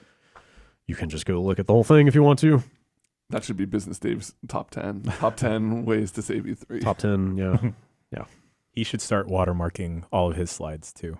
Yeah, definitely. And then leaking like a couple of them on Thursday. Yeah. Yeah. Controlled. Business Dave loves a controlled leak. Business Dave leak of the week. Also, minutes before this podcast, the Rockstar Games launcher debuted. Thank God. There is now a Rockstar Games launcher on which you can buy All those Rockstar games. They're The games- shipping so many games the all games the of time. Rockstar. Red Dead. Yeah, Buy Red Dead. No, but I mean, if Okay. Wait, no, what? if this is not just laying the groundwork Yeah, I for a know. Red Dead Redemption 2 on PC announcement, then what is even happening? So what is actually on there? I'm on their site. I mean, obviously, I GTA 5. haven't been able to download and install the thing, but it's You get San GTA Andreas for you get, free. You get San Andreas for free. They're doing That's cool. they're doing the Epic Store Shadow Complex thing of Yeah. install our launcher and we'll give you one of our old games for free. So you get San Andreas for free. Vice City is on there. Bully, LA Noire, GTA 5. Sure. That's all that this screenshot shows on their site. This happened right before the podcast. When you double click the installer, does it just say like, "Oh shit, here we go again"? Are there cloud saves? I don't know. How many currencies does it accept? Can I search my library? Anyway, as far as I can tell, it's not like they What's went the and Rockstar Trello board look like? it's not like they went and pulled all of their existing games off of Steam when this launched or something like Yeah, that. yeah. Not yet. I wonder if they'll do like the more like the yet. Uplay thing of here's like our launcher is now integrated because the Oh. Rockstar Social Club stuff was integrated into Yeah. those Steam games. So Interesting. I wonder if they'll keep them there and just be like, hey, here's a soft way into our launcher instead Yeah. of the hard cut. But I I mean, mean, maybe Red Dead just launches on their launcher. that's the big question. one, yeah. like assuming that's happening, which I mean, it seems like it would be insane for them not to do that, but who knows? But if it does happen, yeah, are they buck wild enough to say, hey, this game's only coming out on our store? Yeah, I think so. Yeah. They're big. Yeah. That's a big enough Yeah. deal. Yeah. Like they've And I mean, GTA 5 PC is like the biggest game ever. So I feel like they can kind of use that as a stepping, like, Sure. you like this, get this. I mean, I don't think Red Dead Online has kind of blown up the way. Yeah, that- I was wondering if Of course, anyone GTA noticed Online that. was kind of a slow burn too. Like they That's true. really added to Nobody it. for- would have been able to predict how big No. it got. No. But that also, like, launch. they rolled out that casino stuff for GTA Online and ran fucking ads on TV for it. Yeah. Like, they're running television campaigns for expansions for GTA Online. Like, this was like a month ago, you know? Wow. So, I mean, it's still like consistently the top game on Twitch. sure. Yeah. Yeah, that's out there. You can install it now. I'm super curious to see if they start exclusively putting stuff on there. They start buying up other games. Mm. Overwatch is now an exclusive. God, I hope not. I wonder if it ends up like Battle.net where suddenly there's a 2K tab at the bottom where it's just like, get NBA 2K here, WWE. Exclusive 5. I just want table tennis. Yeah, PC version of table tennis. Hell yeah. with mod support. Yeah. Uh, And they've added all the characters from Red Dead. now I'm in. Dutch just monologuing. Yeah, as he's playing. I've always got a plan. It's in the corner. Tokyo Game Show came and went. Where'd it go? Yeah. Japan. Oh, It happened. I feel like not a lot came out of there. Oh, there was some Not a stuff. ton. Oh, I'm sorry. There's a new Castlevania game oh, what? Yeah. for phones. I know what's coming. Oh, That was what was coming. no. I knew that was coming. But listen, I made this case before. Konami, I think, you all played that Konami Picross game, right? It's good. It's Yeah. really I good. hear Have you good things. Have you beaten it? No, I'm like at 65% or something. And I'm not even gonna Somebody tweeted at me about what happens when you quote unquote beat that game. It's fucking crazy, man. What? All right, I'm just gonna guess here. You tell me if I'm right. Do you have to solve all the same puzzles upside down? You're close. Okay. You're close. But like, okay. I think. Oh boy, I never thought I'd be a Konami defender for a mobile Castlevania game. But I think this game has a shot. Let's say they're betting big on this because it's got like, Alucards in it, right? Did I say the name? No. It's Grimoire of Souls. Grimoire of course it Souls. is. It's got the characters you would want from. Yeah, it's got Simon Belmont, Alucard, Maria. I feel like that puzzle game had all those characters in it too, didn't it? What puzzle game? There was a Castlevania like puzzle fighter-ish. On the phones? Yeah. Oh boy. Yeah. This But is I a mean, straight up looks like side a scroller. Yeah. They've got that ability where you dash and you've got the around you. I love that. Yeah. I don't think the art style looks incredible. I'm gonna No. tell you, as someone who has just played Konami's latest release on phones, Frogger in Toy Town. Don't expect too much. What's wrong with Toy Town? What's wrong with Frogger? not so What'd they good. do to Frogger? It's not so good. What did they do to Frogger? They've been doing stuff to Frogger for decades. Remember that Dreamcast game? You're right. Yeah. Yeah. Like Damn it. when the Hasbro name was on all those Frogger games. It's a dark time. I got that in the office. There are 2 good Frogger games, Frogger Mm-hmm. and Frogger 2 3 Deep. That's So it. That's it. You got a weird ass multiplayer mode. Well, I suppose it's not Some weird kinda- ass. It's some like kinda just co-op. like Harmony of Despair, like that Yeah. multiplayer. That XBLA thing? Yeah. Mm. Which That was the other one that had on that was the PSN other as one well. that had old characters in it too, Yep. right? That was Yeah. a weird mishmash. Yeah, that was fucking strange and That was weird. kind of cool. This doesn't look terrible. I don't think the art is amazing, but it looks okay. I'm just No, saying it everyone's looks terrible. ready to shit on it for good reason. Like there's not a lot to go off of, but I think it's got a Who is shot. Shanoa? Shanoa. Anybody? There's been so many She's a- different characters in the she in is- She's a those demon. games. Yeah. I forgot what. She's a Yeah. priestess of the occult She uses demon lord. magic orbs. that Charlotte? whip orb. Charlotte is Charlotte. a demon. I know Maria. She's a Maria's French a demon. Anyway. fencer. Demon. I don't know if you'd be able to use a controller with this, God, I would hope so. since they support that now. Yeah. Anyway, that got announced. They've Kind of coming to supported it Apple for a Arcade? while. I think it's just iOS 13 makes it. Konami, Easier. maker of video games, announced a new video game. Can I play it on Apple Arcade? I don't believe so. Fuck. It's coming to Android as well. Okay. Konami's like. I can't use good controllers then. It seems like Konami is starting to care more about video games again. Yeah. Like the pachinko money is maybe not what it used to be, and they're like, "Hey, we actually did okay on video games Yeah. recently." So Coming back. I think my standout from TGS was the Yakuza stuff. Yeah. Yeah. That stuff looked really good. Well, I think that got announced before the show. It got announced Or we before the talked show, about but it then they last week. did. They showed They more. showed more of it yeah. at there. You guys it see ended that? up being more of that. It was just like here are some additional details on an already announced game instead of just like here's a bunch of new stuff. Yeah. Yeah, Uh, there was not much actual.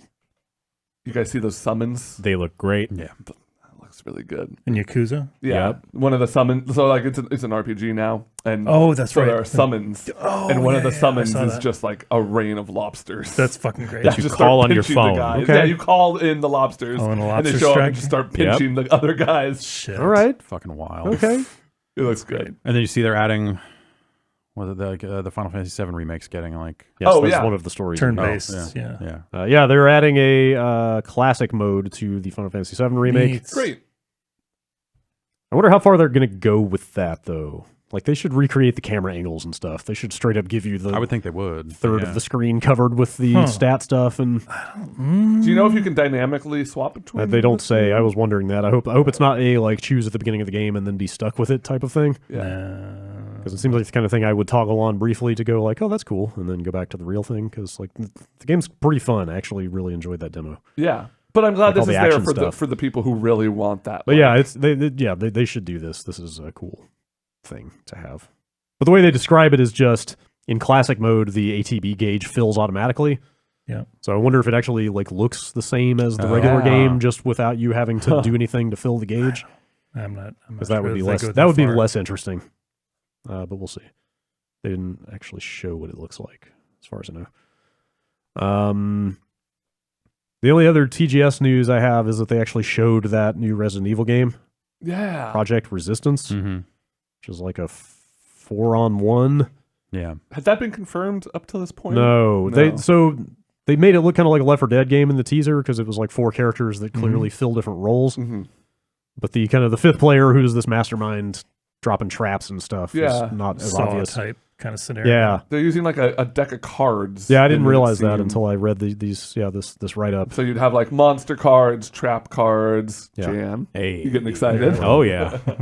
Um, It looked kind of cool. I mean, like the Yeah, I watched that trailer. the 4-player stuff looked kind of whatever. I mean, it's fine. It's like you got a healer and a tank and a DPS guy. yeah, they straight up like instead of going for like a Left 4 Dead, you kind of pick these characters and whatever weapons. There's like the girl in the sweater is a healer and she can do a heal, or one dude has melee damage. Yeah, like that stuff looked all right, but it seems like the range of things you can do as the mastermind it seems pretty cool. Like you can straight up turn off the lights. Yeah. Just make it hard for people to see. Control gun turrets. take over over zombies. Take over yeah. turrets and zombies and other monsters, and you can become the Mr. X They fedora guy. should build this in a way where like a Twitch chat can be Yeah. the mastermind. Oh, sure, yeah. I would Vote hope. on I would, cards I or would whatever. hope- I would hope they have ideas like that because that aspect of this game looks kind of cool.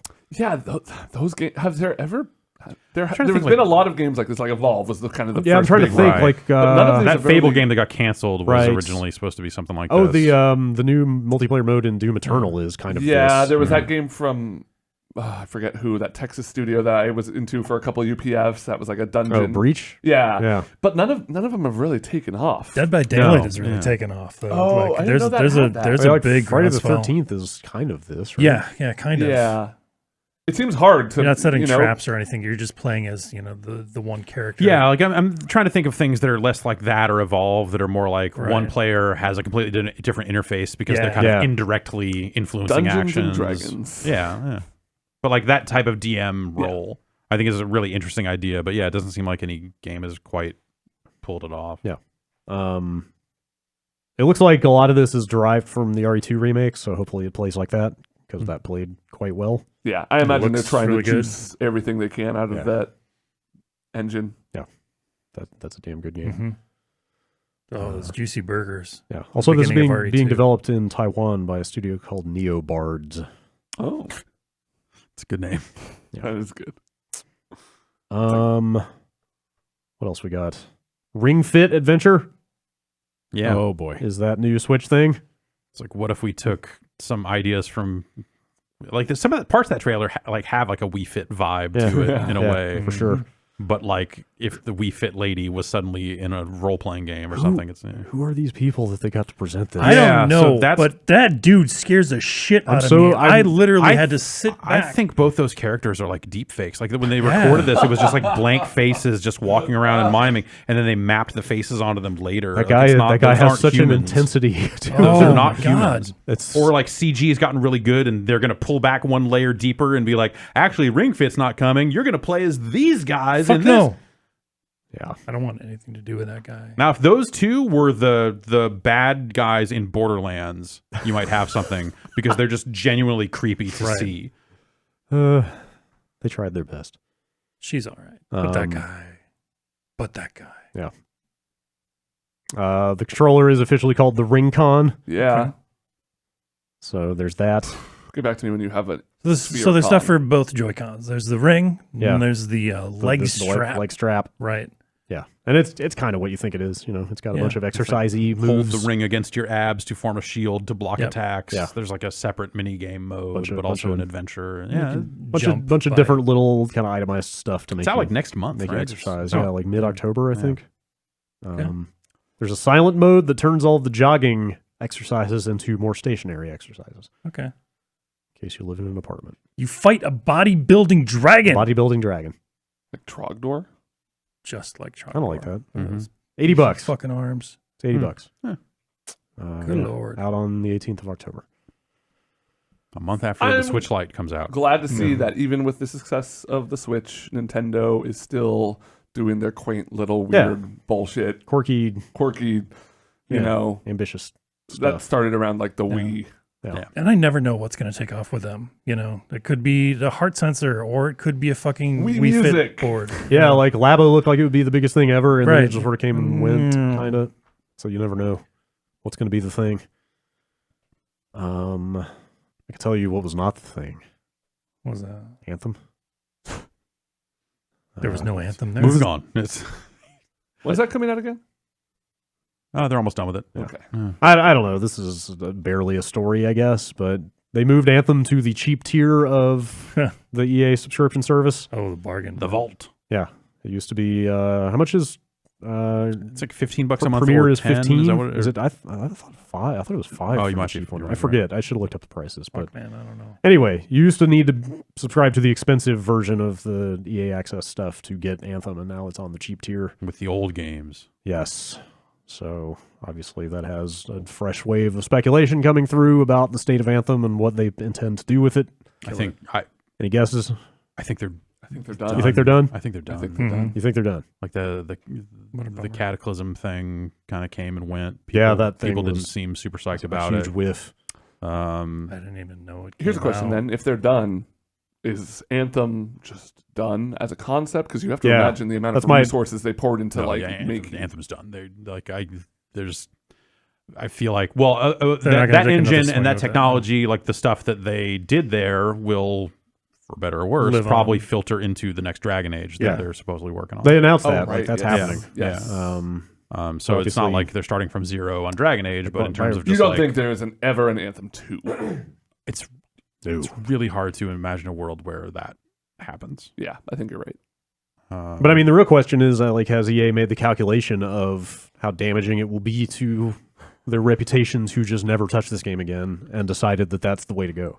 What is there to fix? Like, it's like if so many people have moved on and already feel burned by Anthem, like, are they like, how much goodwill could they possibly gain back by like riding that ship versus how much would it cost to actually get Anthem I'm good? not saying it's necessarily worth it, And, but this yeah. this story led me to go dig up the roadmap they put out when this game came up, which is fucking insane to look at this point, Yeah. because it's called The Ongoing Narrative of Anthem Begins.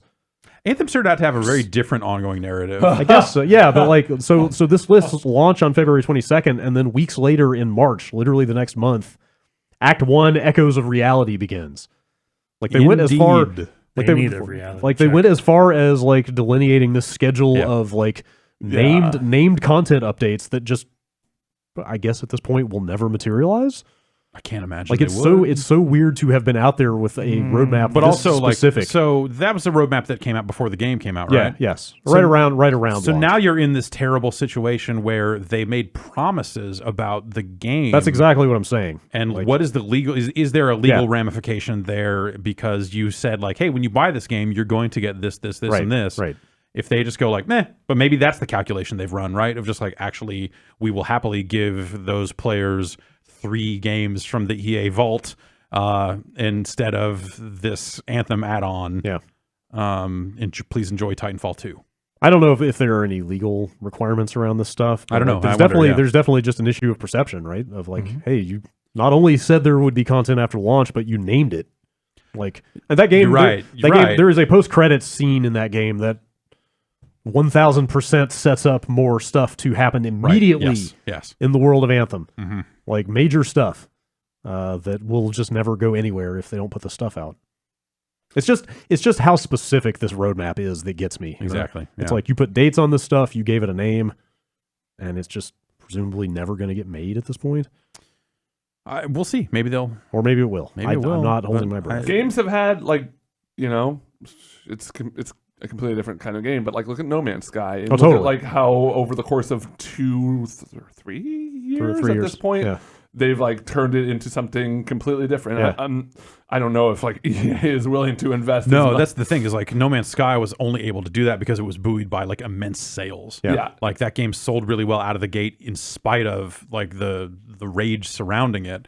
And that was the only thing that afforded them to be able to go like, all right, we're going to hide in our bunker and hope it doesn't flood. That and they're a private company that gets Yeah, to make their right. own That decisions. Yeah, that where too. It's like most of their eggs where were in that EA basket. is just like, all right, well, the damage to our rep has already been done. Yeah. The cost to fix that rep, is it worth it anymore? Or just take the hit and try to move on? Like, Yeah. yeah.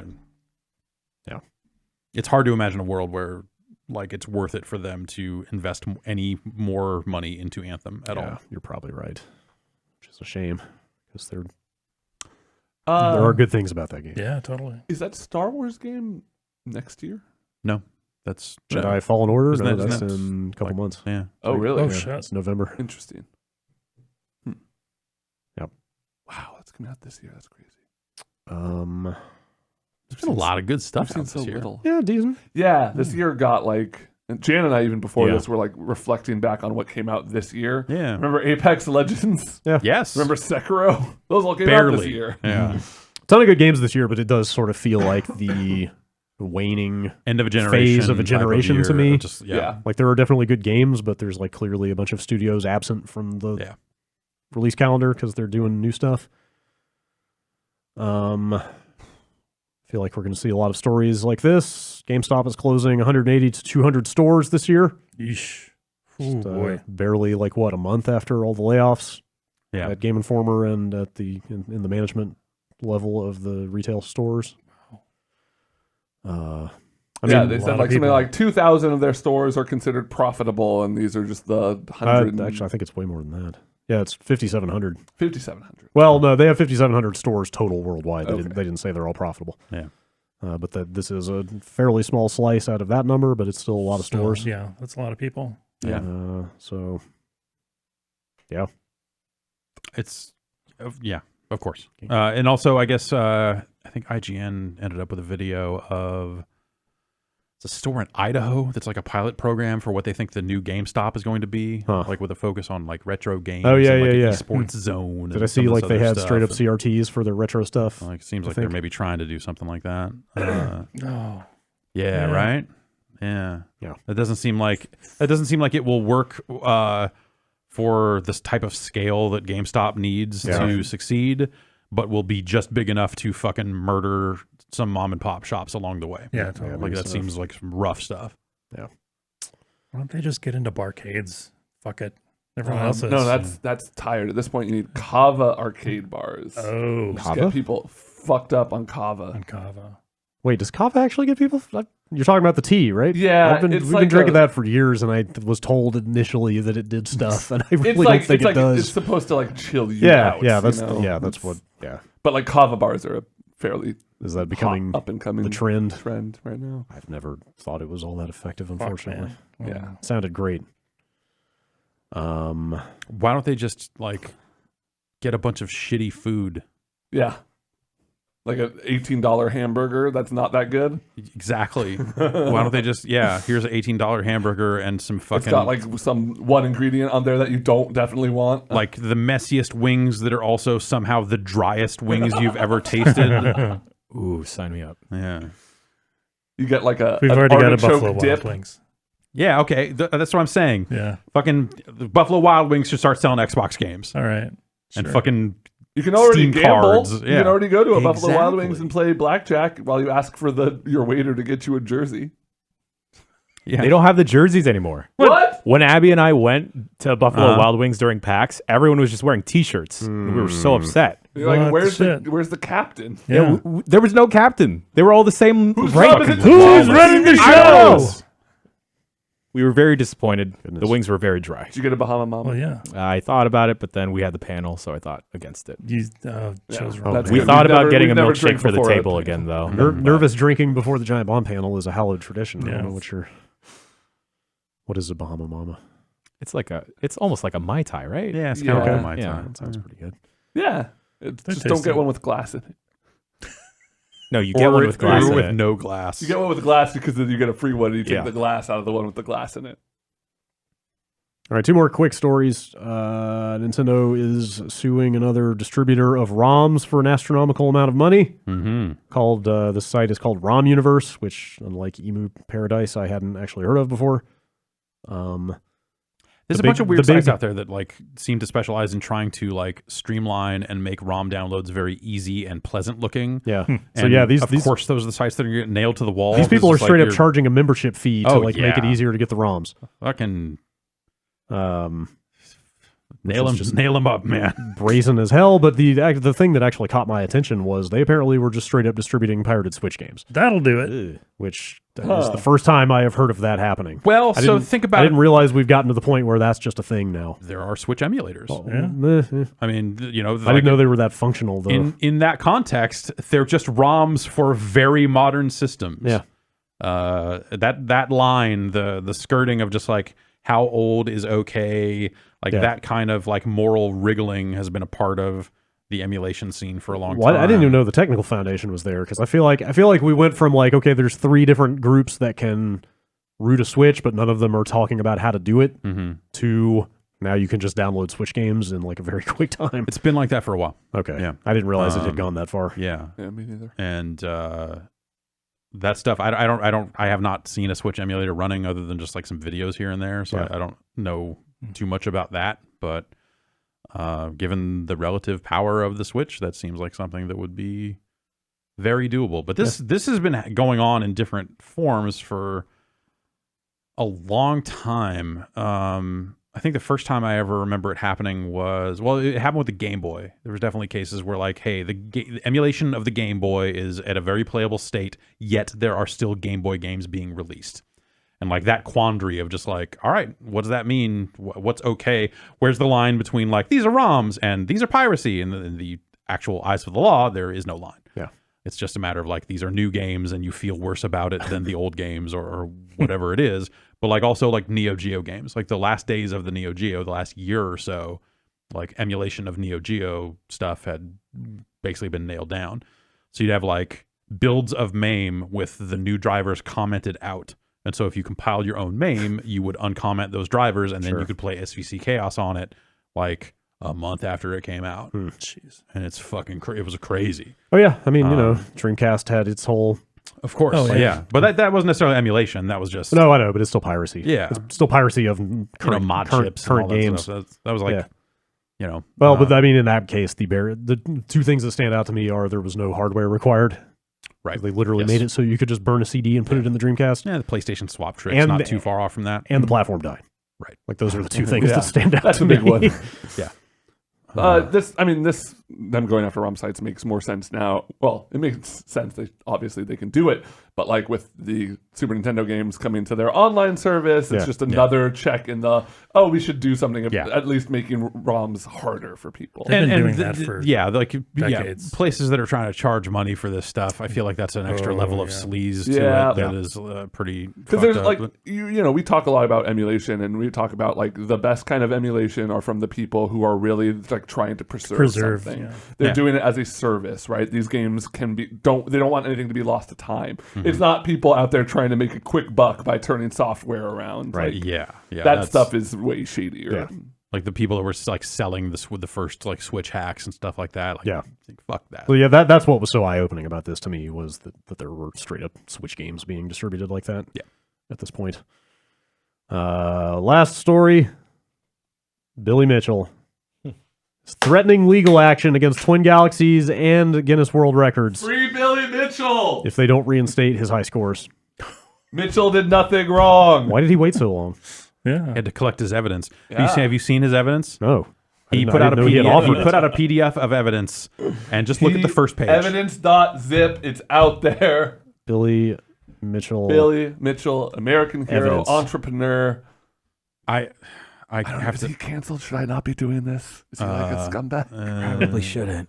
I don't say it. Free Billy! I'm looking for looking I am for his trying- evidence. I'm trying to look for just the screen cap I took of his evidence. Basically, he was saying that Twin Galaxies didn't give him enough time to present his case. Was kind of the crux. Well, of I think he's also his- saying that like the print version of the Guinness book came out and said things like saying that his other records that weren't necessarily under question, they were just like, hey, you They- cheated here, so undermining we're those, wiping you yeah. out. Like I think Those were the by two undermining prongs of it, those, I yes. think is what he's saying. Like, hey, that's you. What you said here is against the law. Is what he's basically trying to say. Oh, here it is. Billy Mitchell evidence package. For people who have not found this at home, it is a picture of Billy Mitchell holding an award with Pac-Man on it, I believe, with the creator of Pac-Man and a bunch of girls, probably at Tokyo Game Show. Wait, that's That literally is from his literally package? the first page of his evidence package is this poorly aspect ratioed image of Billy Mitchell and a bunch of ladies while Oh he holds a yeah, Pac-Man its whole trophy. stretch. Is this going to play at all? Let's see. His evidence is essentially, yo, I'm Billy Mitchell. I posted it to my Tumblr. You can find it at jeff.zone. It's me. yeah. It's me, Perfect Pac-Man. Yes, perfect He Pac-Man on almost looks Xbox Live. photoshopped into it. It's weird. Sauce. Perfect Pac-Man is a really good gamer tag. Yeah, but he never used it. Oh, I know. He's just been squatting. I wonder if they released it. Yeah. I wonder if They it only went back released from Xbox days, not Oh, 360 okay. days, so probably not. This is such a big evidence package. It's also like it's a lot. It's a long PDF, with like Facebook Messenger screenshots from Jace Hall. Like there's just a bunch of. Gross. Hashtag free Billy. I believe he owns Twin Galaxies. Billy did nothing wrong. Oh, that's right. Yeah, I forgot about that whole thing. Look, sometimes a guy just wants to have fun and emulate some video games. Like we talked about, it's about the love of the software. You Exactly. know? MAME is a tremendous piece of documentation. That's it's right. playable documentation. That's right. In a lot of ways, and it's not 100% accurate, but gosh, it's great to have the option out there to see some of these games before they're lost to time completely. What do we think his chances are of getting relief? Reinstated. I don't think that. I don't know. I think if he's willing to like cause a big enough stink and make it annoying enough for Twin Galaxies that they'll just be like, okay, fucking your scores are back, whatever. We don't want to pay $1 million in legal fees. Yeah, I wonder because I think he's like moneyed somehow. Hot sauce. Right? Yeah, Yeah, I think his family hot needs sauce. the hot sauce. it's not just his hot sauce. I His family believe- has some hot sauce empire. Is that Could what be it is? wrong, but I want to say he like inherited the family business or something along those lines. So I mean, that's like bit aside. He's probably just like, I could probably drown them in legal fees until I got my scores back. Maybe. If nothing else, he's got the time. Gross. Yeah, to pursue and this. also like that's his whole thing. So like if he gets eradicated from that stuff, then well, whatever. He continued to make appearances and stuff like He that, still even streams on after that Twitch. happened. Yeah.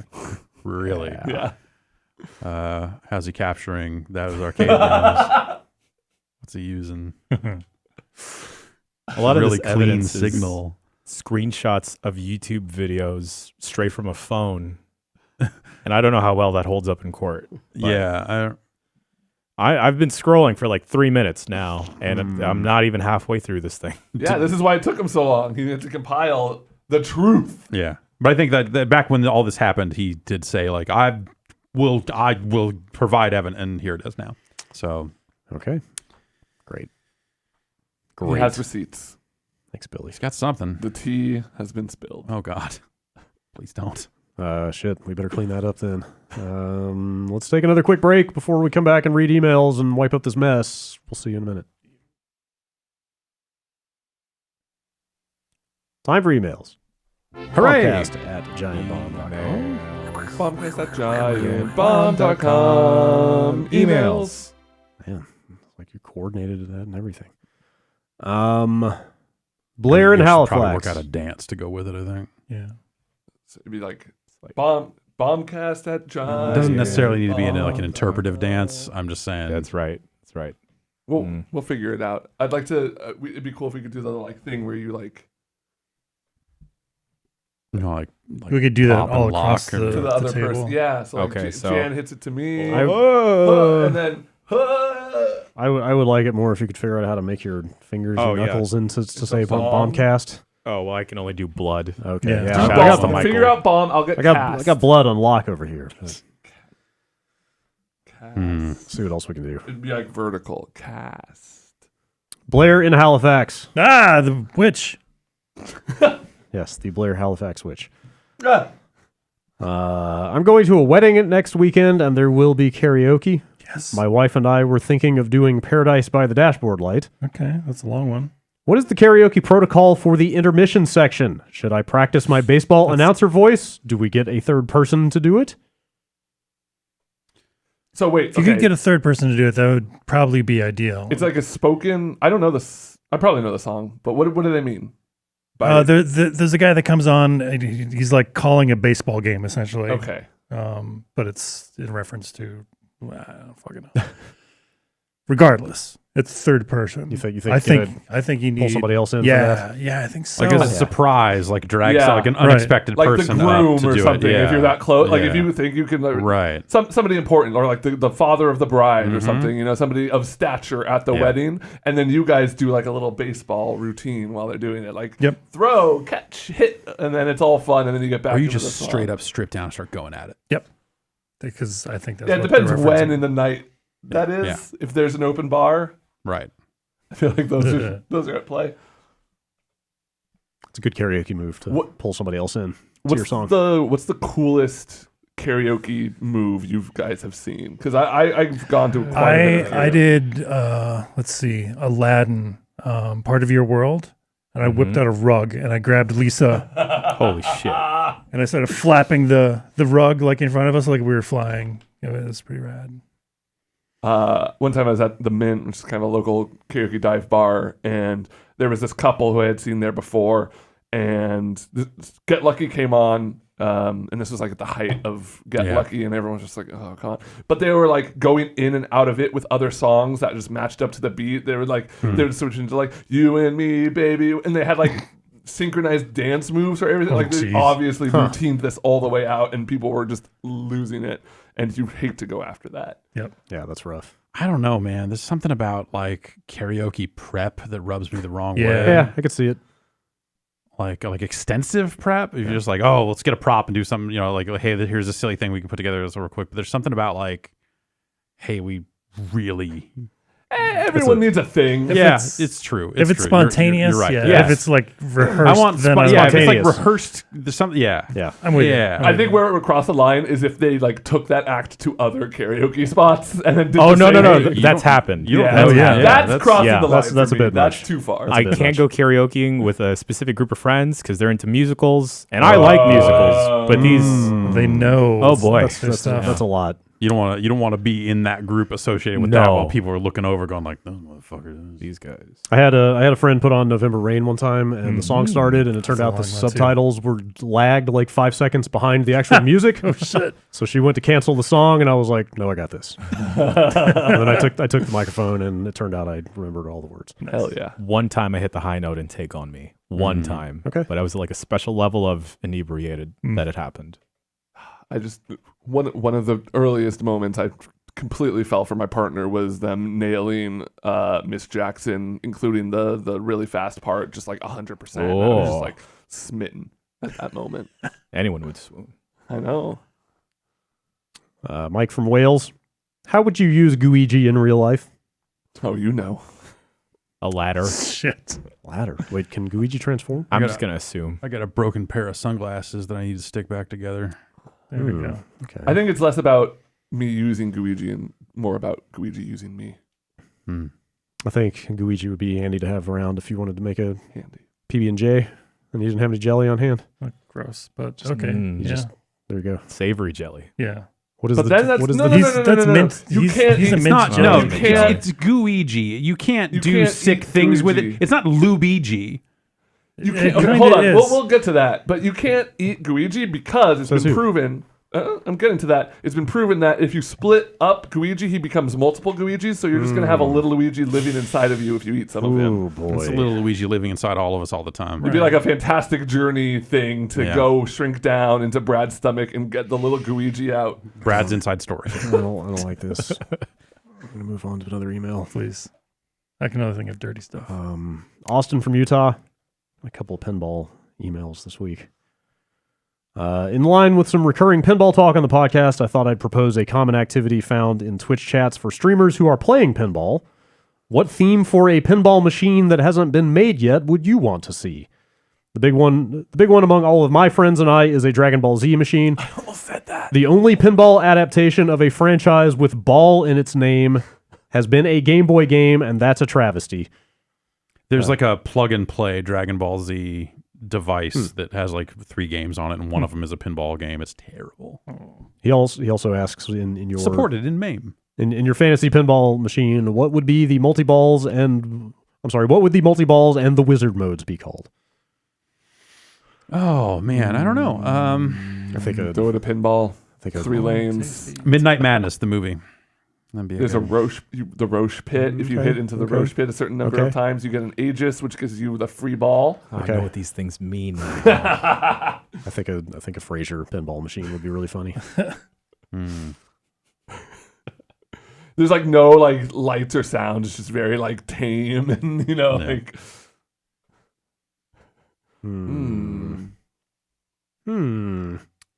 Give me.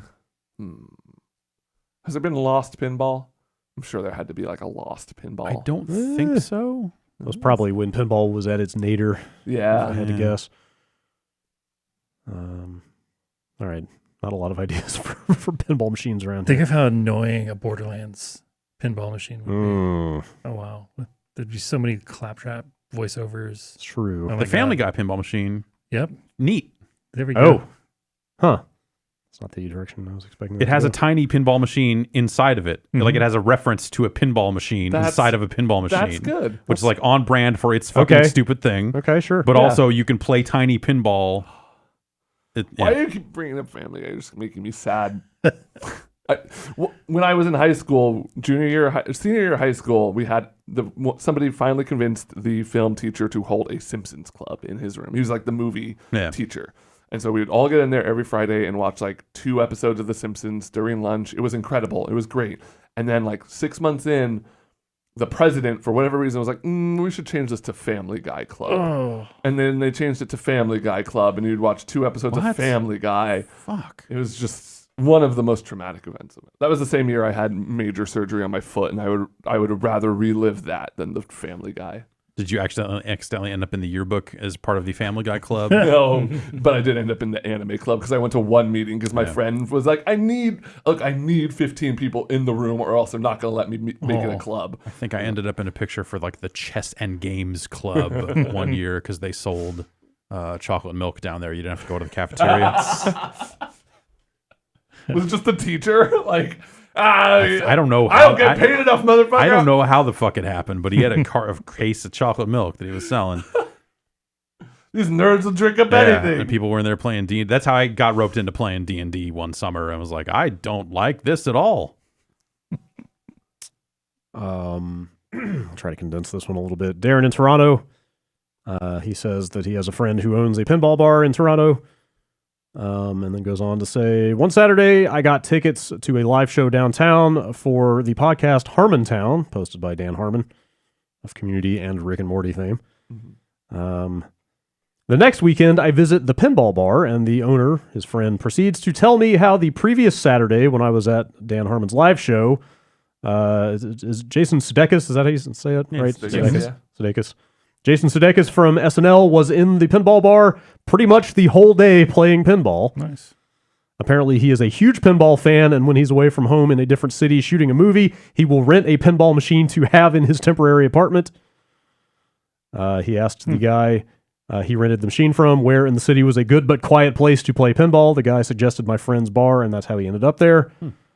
Apparently that same night, Dan Harmon walked in after completing the very show I had paid to see him at. Knowing Sudeikis was in town, he asked where he was to grab a drink and ended up at the pinball bar my friend owns. Have any of you had similar instances where you unknowingly missed out on a once-in-a-lifetime opportunity to meet a celebrity? That poor Jason Sudeikis, living his days in, married to Olivia Wilde, living off of all his fucking comedy money. He can't get away to play some pinball. I mostly pulled this email in because it's weird that he's a gigantic pinball nerd, apparently. But there you go. Barely missed out. I think that, it's not my story, but the Werner Herzog thing at E3 is probably like the most fucking I felt like prototypical version of that. Yeah. Because what was he playing? What did he go see instead? Alex? Shenmue 3. Shenmue 3, yeah. Right? But that's not important. What was important is he was doing his fucking job. That's right. What he was doing. That's right. A fucking I didn't have bunch any of appointments. slack asses. I cleared You it. could have with been my out there boss. drumming up stories, beating feet, pounding the pavement. right. Hey, I drummed up content. There you We go. talked. We're talking about it right now. All right. Well then, And I got 2 followers on Twitter who work for The Simpsons out of it. So look who's laughing now. It's me. oh shit. Got him. All right, Zach. Lego Maniac. Zach? When it comes to ending a round in which you defeat your opponent without taking any damage in a fighting game, do you prefer Street Fighter's 7 golden letters perfect or Mortal Kombat's throaty flawless victory? Flawless victory. Additionally, if there are any other noteworthy ones you can think of, throw those in. First need of all, that. it's 5 golden letters. Yeah. There's six letters and perfect. It's an old. No, there's 7. Some commentator. Is that how it started? Some commentator just like yelled out like 5 golden letters. You got the perfect. And it just became a meme because he couldn't count how many. I see. Yeah, it's flawless victory for sure. That's perfect for me. I feel like flawless victory has become an iconic phrase that has perfect grown beyond Mortal Kombat. I mean, Kanye West didn't sample flawless victory. Now that you mention it. So what I'm saying is flawless victory is better.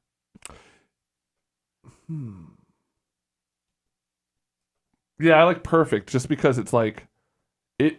I feel like flawless victory is better at like pumping you up, like you won this without a flaw. Perfect to me makes the opponent saltier because it's just like, look, he played. You got perfected. Like you got flawless victory doesn't have the same weight to it. Like good for you, you didn't screw up, but a perfect means you got done in. And then the double perfect, you see the 2 P's. Oh shit! That's just like. Ooh, yeah, once they started tracking some of that stuff and like the victory icon, like it was alpha when they started. It's like, oh, it's an S, it's a P, it's a cheese. Yeah, it's a little block of cheese. Yeah. Strive for that cheese. Yep. Grind out those cheese all day long. You shouldn't be able to die to block damage in a fighting game unless it's a super move. I'll die on that hill. That's kind of like the way things sort of went, right? That's where it's mostly a little settled. But there's still some games. All right, Cody from Denton, Texas. I was at a used bookstore in Austin, and I found this monstrosity. Please have Jeff explain what horrors I've seen. It seems to be some sort of Juggalo Dungeons and Dragons. Yeah, they did. Yeah, they did a car. There's a photo here of the box, Okay. and it is the title appears to be disappointingly straightforward. It just says "Insane Clown Posse: The Quest for Shangri-La." Like they couldn't even bother to come up with some kind of pun. Well, I don't know that it's necessarily just a Dungeons and Dragons clone. I don't know enough about the game specifically. Right. But yes, the quest for Dankri-La. Is it a card game or Shangri-La is it that's D&D? part of that part of the the Dark ICP Carnival lore. Okay. There's a aspect of that. I see. Are there dice or cards? What kind of game are we talking about here? Yeah. Just hatchets. Maybe it is more of a board game. I thought the idea of an ICP role-playing game was really funny, but it looks like What would the classes be? it looks like this is not quite Hatchet that. Man. Hatchet Man, You have like a stretch indie nuts. wrestler. Yeah. Fanta Wizard. Wrestler. Fago Merchant. Sure. Is it Fago or is it Fanta? It's Fago. It's Fago. Fago Wizard, yeah. There we go. The Fagomancer. Yeah, Fago. All the different spells are the different flavors. Yeah. I think we're coming with a better game than whatever this Arctic is. Sun is the worst spell in the game. Yeah, obviously. It's the magic missile equivalent. Joe from Herndon, Virginia.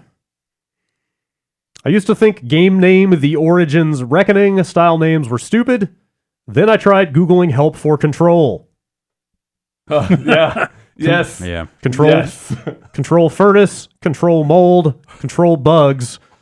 Makes me wonder if Remedy has a deal with the local Plumbers and Steam Fitters Association.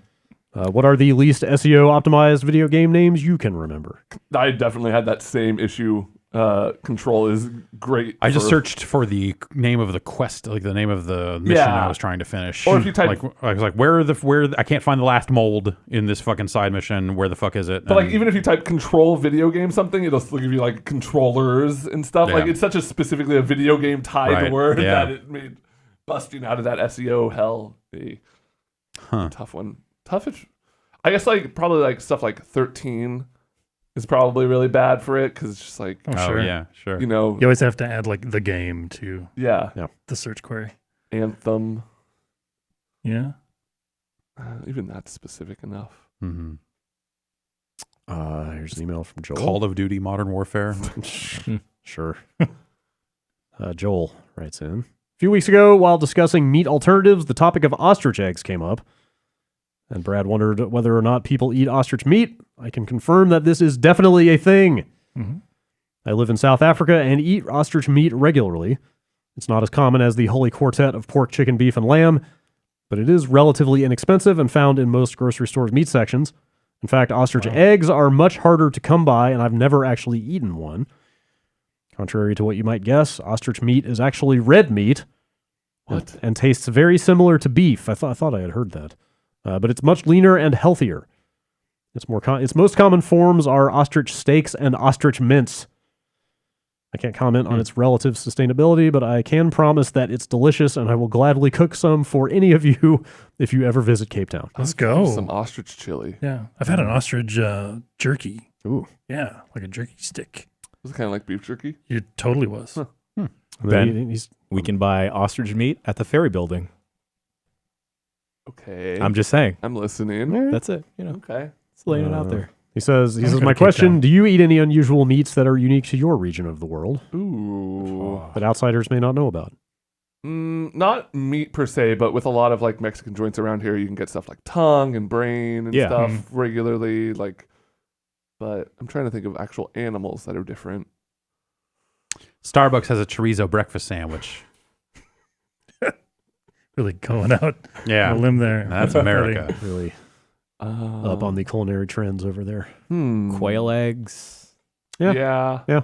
Had a raw quail egg on Sure. sushi before, stuff like that. duck embryo, Oh, yeah. Yeah. Trying to think. blood, Oysters. Just blood. Yeah. Not a big blood fan. coagulated blood cubes in a nice soup. Delicious. Blood do cubes? Yeah. Yeah. All right. You can get like a pho What with about the- blood. Can you get like a boba? What But about it's the blood, bags blood of fried boba? chicken skin? You could probably do. Oh well, okay. I mean, it's not like an elusive animal or anything like that, but So it's a weird there's collection of. there's this thing in Asian cultures called salted egg, and Okay. it's like I don't know how to make it, but it's just like a really salty boiled egg. They started making salted egg flavored chicken skin. Shit is wild. What? A lot of layers to that. I It's know, a and it's string great. of words together. that I you're just feel like, my ah, lifespan just reducing every time I eat a bag. Blood Worse than smoking, coagulating, probably. becoming cubes inside my skin. Aiden from Illinois. As someone who still owns a base PS4, lately I've been wondering about the system's ability to run future performance-intensive games, Yeah. especially after hearing Wonder about, no more. especially after hearing about how poorly Control runs on it.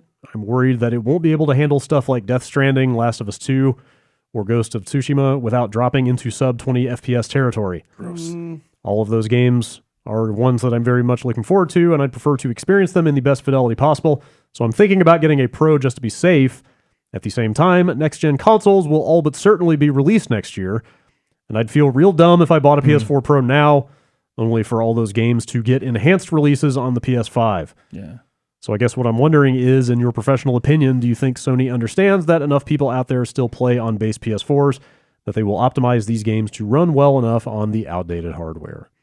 No, I think they understand that the PS4 Pro has sold better than they thought it would out of the gate. Probably Yeah. kept selling well since. But and they of all people know that there are still more base models out Yeah. there by a lot. I think specifically the games this emailer listened, like Death Stranding and Tsushima, these like PS4 exclusive Those are all games exclusives. should Yeah, you'd think. ideally Yeah. run well enough on a base I think PS4. you can assume that the first party games will run fine on all PS4s.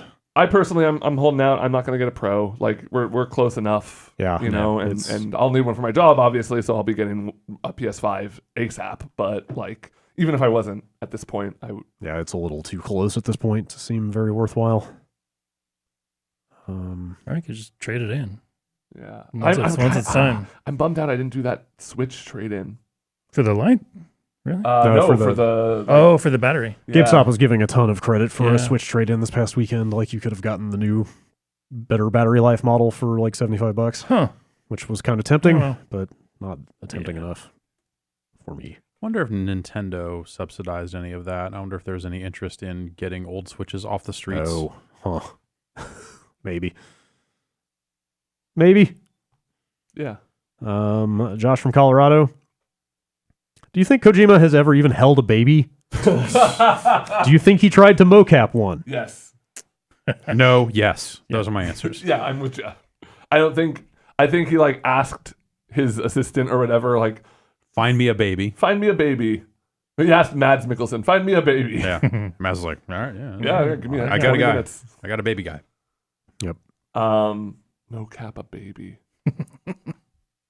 No, because they're not actually like walking around babies. They're like prison babies. prison. right? So you don't need Yeah. the mocap. They're in like a Oh, okay. There's still like specific movement. they move around, but that's something you don't need to like mocap. Yeah, That's- exactly. No, but you could, you could.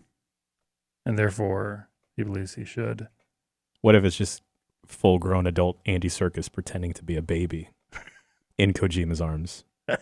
But also, fully grown Andy Serkis is in the game as himself. Right. Even better. What if all the He's babies are named, Andy like, Serkis? Dr. Murder Brain or something. I don't know. Everyone in that game is named something like that. I think you're thinking of Borderlands.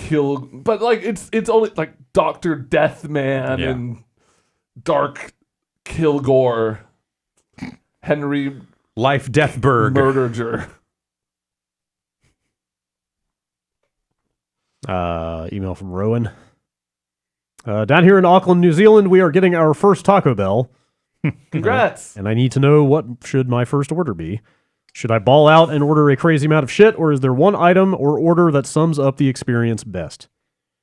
Boy, it's just, I go to Taco Bell's my preferred fast food these days, mostly because it's easy to get vegetarian. It's very easy to like swap Right, anything like any of the meats for beans. Oh. I think you got there's a few staples I think you got to experience. The Crunch Wrap. It's not my favorite, but it's maybe their signature. Cheese Gordita Crunch. It's my personal favorite. You should definitely get that. Get a quesadilla. You can go chicken, you can go steak, you can go cheese. I like the cheese quesadilla quite a bit. I think, go for a sampling. Get like 4 different things. Don't get any of the meals. Never get the meals there. Just get like the 3 items you want from the menu. They sometimes have the big box thing where you get like Yeah. one of each taco. That's Those a can good be okay. sampling. Those can be okay. I'm talking like numbered Right. menu items. Right. Yeah, sometimes I want to drink. Yeah. Oh, sure. Get a Baja Blast if Yeah, they have it. I mean, I hate the cinnamon twists, but get the cinnamon twists. I don't hate the cinnamon twists. Ugh. Get the cinnamon twists. Have you had the Cinnabon orbs? No. I got Taco Bell breakfast, which I'm fun after show coming up where I recount my terrible fast food day. But they're like little Cinnabon ball, like cinnamon roll balls filled with the cream, the icing. the icing. Pretty good. Okay. Pretty good. Come with the breakfast items. It's weird hearing you talk about the Crunch Wrap as a staple because Crunch Wrap seems like way too new school. Really? For me, there's Well, there's a cutoff on the Taco Bell menu from like new to old, and like the last new old item was the quesadilla. When they introduced the quesadilla, That was a big and then deal. everything when they said I was like 4 no, when we were- when they said like now here's a gordita, everything from the gordita forward to me is new Taco Bell. Yeah, yes. The gordita, the Yes. chalupa, like everything that's come since then. Yep. Throwing chalupas are chips so into good. stuff, all that stuff. That's like some fucking newfangled. You damn kids in your Oh Taco yeah, Bell. get the beefy Fritos thing with the burrito. Fritos Beefy in Fritos, it. I hadn't really thought about that, actually actually. is my favorite thing. I hadn't thought of it. Yes, the gordita to me absolutely is the new item on the Taco Bell menu. Yeah, that is the cutoff. Like, I'm sure there were items somewhere in between, but for me, when they introduced the quesadilla, that was like, oh, cool, all right. Yeah. That was probably when I started going to Taco Bell. Yeah. Looking Like, at I'll get a 2000 quesadilla. 2005 for the Crunch Wrap. So Yeah, I mean, the double decker taco was like the new thing when I it's was gone still now. going there regularly. And they got rid of it. Yeah, that's tragic. It's crap. that seems like a scam. try quesarito. I personally don't like it. I don't like any of the It's Taco not that Bell great. stuff with rice. I think the Taco Bell's rice is disgusting. But It's not bad. Oh, it's all right. That beefy Fritos burrito, I feel like, has a bunch of rice in it. Oh, they used to have cheesy Fiesta potatoes. yeah, Oh, so good. Mm-hmm. It's just potato wedges with nacho cheese. yeah. Oh, get nacho fries if they have them. They're like normal fries, but you dip them in cheese. Experience those once. 3 more emails. Here we 3 go. nails. Anders from Sweden. I've always found it funny that your most popular YouTube video is titled Skyrim, All Daedra Quest Locations and Rewards, Oblivion Walker Achievement Guide. It's currently close to 2 million views. How did that video come about? Have you considered doing more of this type of content? I feel like there's like some dark split in the timeline where we went in that direction, and like this podcast doesn't exist anymore, and Just cranking none out. of us work here anymore yeah. because Yeah. it's just it's like me with a whip overseeing a bunch of interns. So that was like what you and Kessler. That was- like it was like interns. was it you? I wasn't interns- involved you in that video, Yeah, I but think I it was was- part of that initiative, which was our old business guy, Ethan, very much like, we need to have a YouTube presence. Let's do some YouTube-y stuff. I mean, And I it was think like we gave the interns the YouTube channel and said like, here, you come up with some stuff that only That's goes where up you there. It also doesn't got, go on like- the site because we don't give a because they're your interns. But yeah, put it up on this YouTube thing. I mean, I think we should really get Oblivion Walker editor at large Matt Kessler on the phone so we can record a proper Yeah. well, I mean, that's the thing. oral the history, oral of, history the, of the. Let's contact Chief Daedra Officer Matt Kessler. He doesn't even have time for us. That video was such a success that Sony just hired him, and That's they're right, like, we yeah. made this visionary working for us. And he's not even on the tip team, which is weird. Yeah, but I mean, we got. There's a lot of weird, fun stuff from the YouTube on that. That's where you get like the world's worst QuickTime event video. Oh, that's that high five thing, right? Uh-huh. Yeah, that one There's- did okay. Yeah, that one was fairly popular. Like, there's And it was this weird thing of just like, lot of oh, stuff. like because it was a case of like, okay, we get games ahead of launch, so we have time to produce stuff like that might go up. The Skyrim one didn't go up before launch or at launch or anything. That was much way later. But the idea was just like, oh, if we get a game and theoretically you could produce like one quick kind of strategy thing for it for YouTube and have that up right at launch and have that do well on YouTube and so on and so forth. But it became a case of just like, to actually do that, you need to play 30 hours of a game sometimes to get to the one part and then identifying, oh, this would be a good thing for a strategy thing. And, it's why Matt Rory wrote game guides for the entire game pre-release and not just like, what's my one hit video? some websites still make a business out of this. Yes, some do indeed. But they also like break down every single moment of a game in that way, Yes. as opposed it's to gotten just like, a lot more esoteric. It's like way more of a machine Yeah. than we were prepared to build at that point. And so it was like this weird case of just like, oh, we're seeing some success with these videos, but to scale it would actually be out of our reach right now. Right. And also not really the direction we want this business to go in. So it was just like, from my perspective, it was just like, we don't have time to teach the interns anything because we're too busy. And Ethan needed something to do, I think, was also the case. I don't remember the specifics of Ethan, because Ethan was a coder. Like, he was building sites, and at some point he was managing the interns and some community stuff and some of this other stuff that was not necessarily coding focused. And yeah, so I think it was a case of just like, we have these interns, we don't have time to do anything with them. Ethan, you do something, and then that was what happened. Yeah, it was either the like 3 intern jobs were that, delete vor images from Anime Vice, and talk to Joey, because he was like the one guy who would like Joey and Drew were like down to talk to the interns and like give us advice and stuff, and that was cool.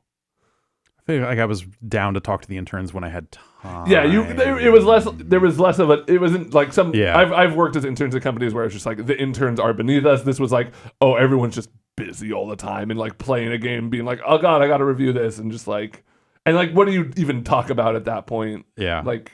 Yeah, it's why we don't have interns. Like, we could sign up for interns, but it's always that thing of just like, what do we have them do? Do we have time to We should train? make them scan all of those Pokemon codes. Oh, dude, that would help me out so much.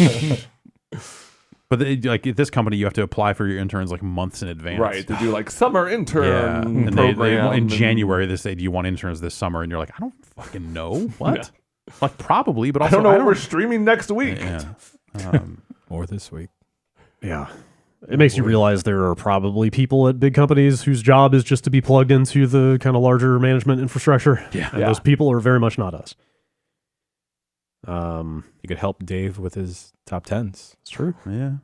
Put together that PowerPoint. You could make a pitch deck Yeah. for something. The first interns we hired were just there to write wiki articles pre-launch. that's right. We brought a couple of guys fill in out a that bunch of wiki stuff. that wrote wiki stuff all day. One of my first jobs was clean up the top 50 most visited Comic Vine wikis, and just like, because they were peer, or they weren't like edited or anything, so it would just go through and like fix grammar and make it flow a little better and stuff like that. Do you think culinary schools have internships or like offer internships to their students?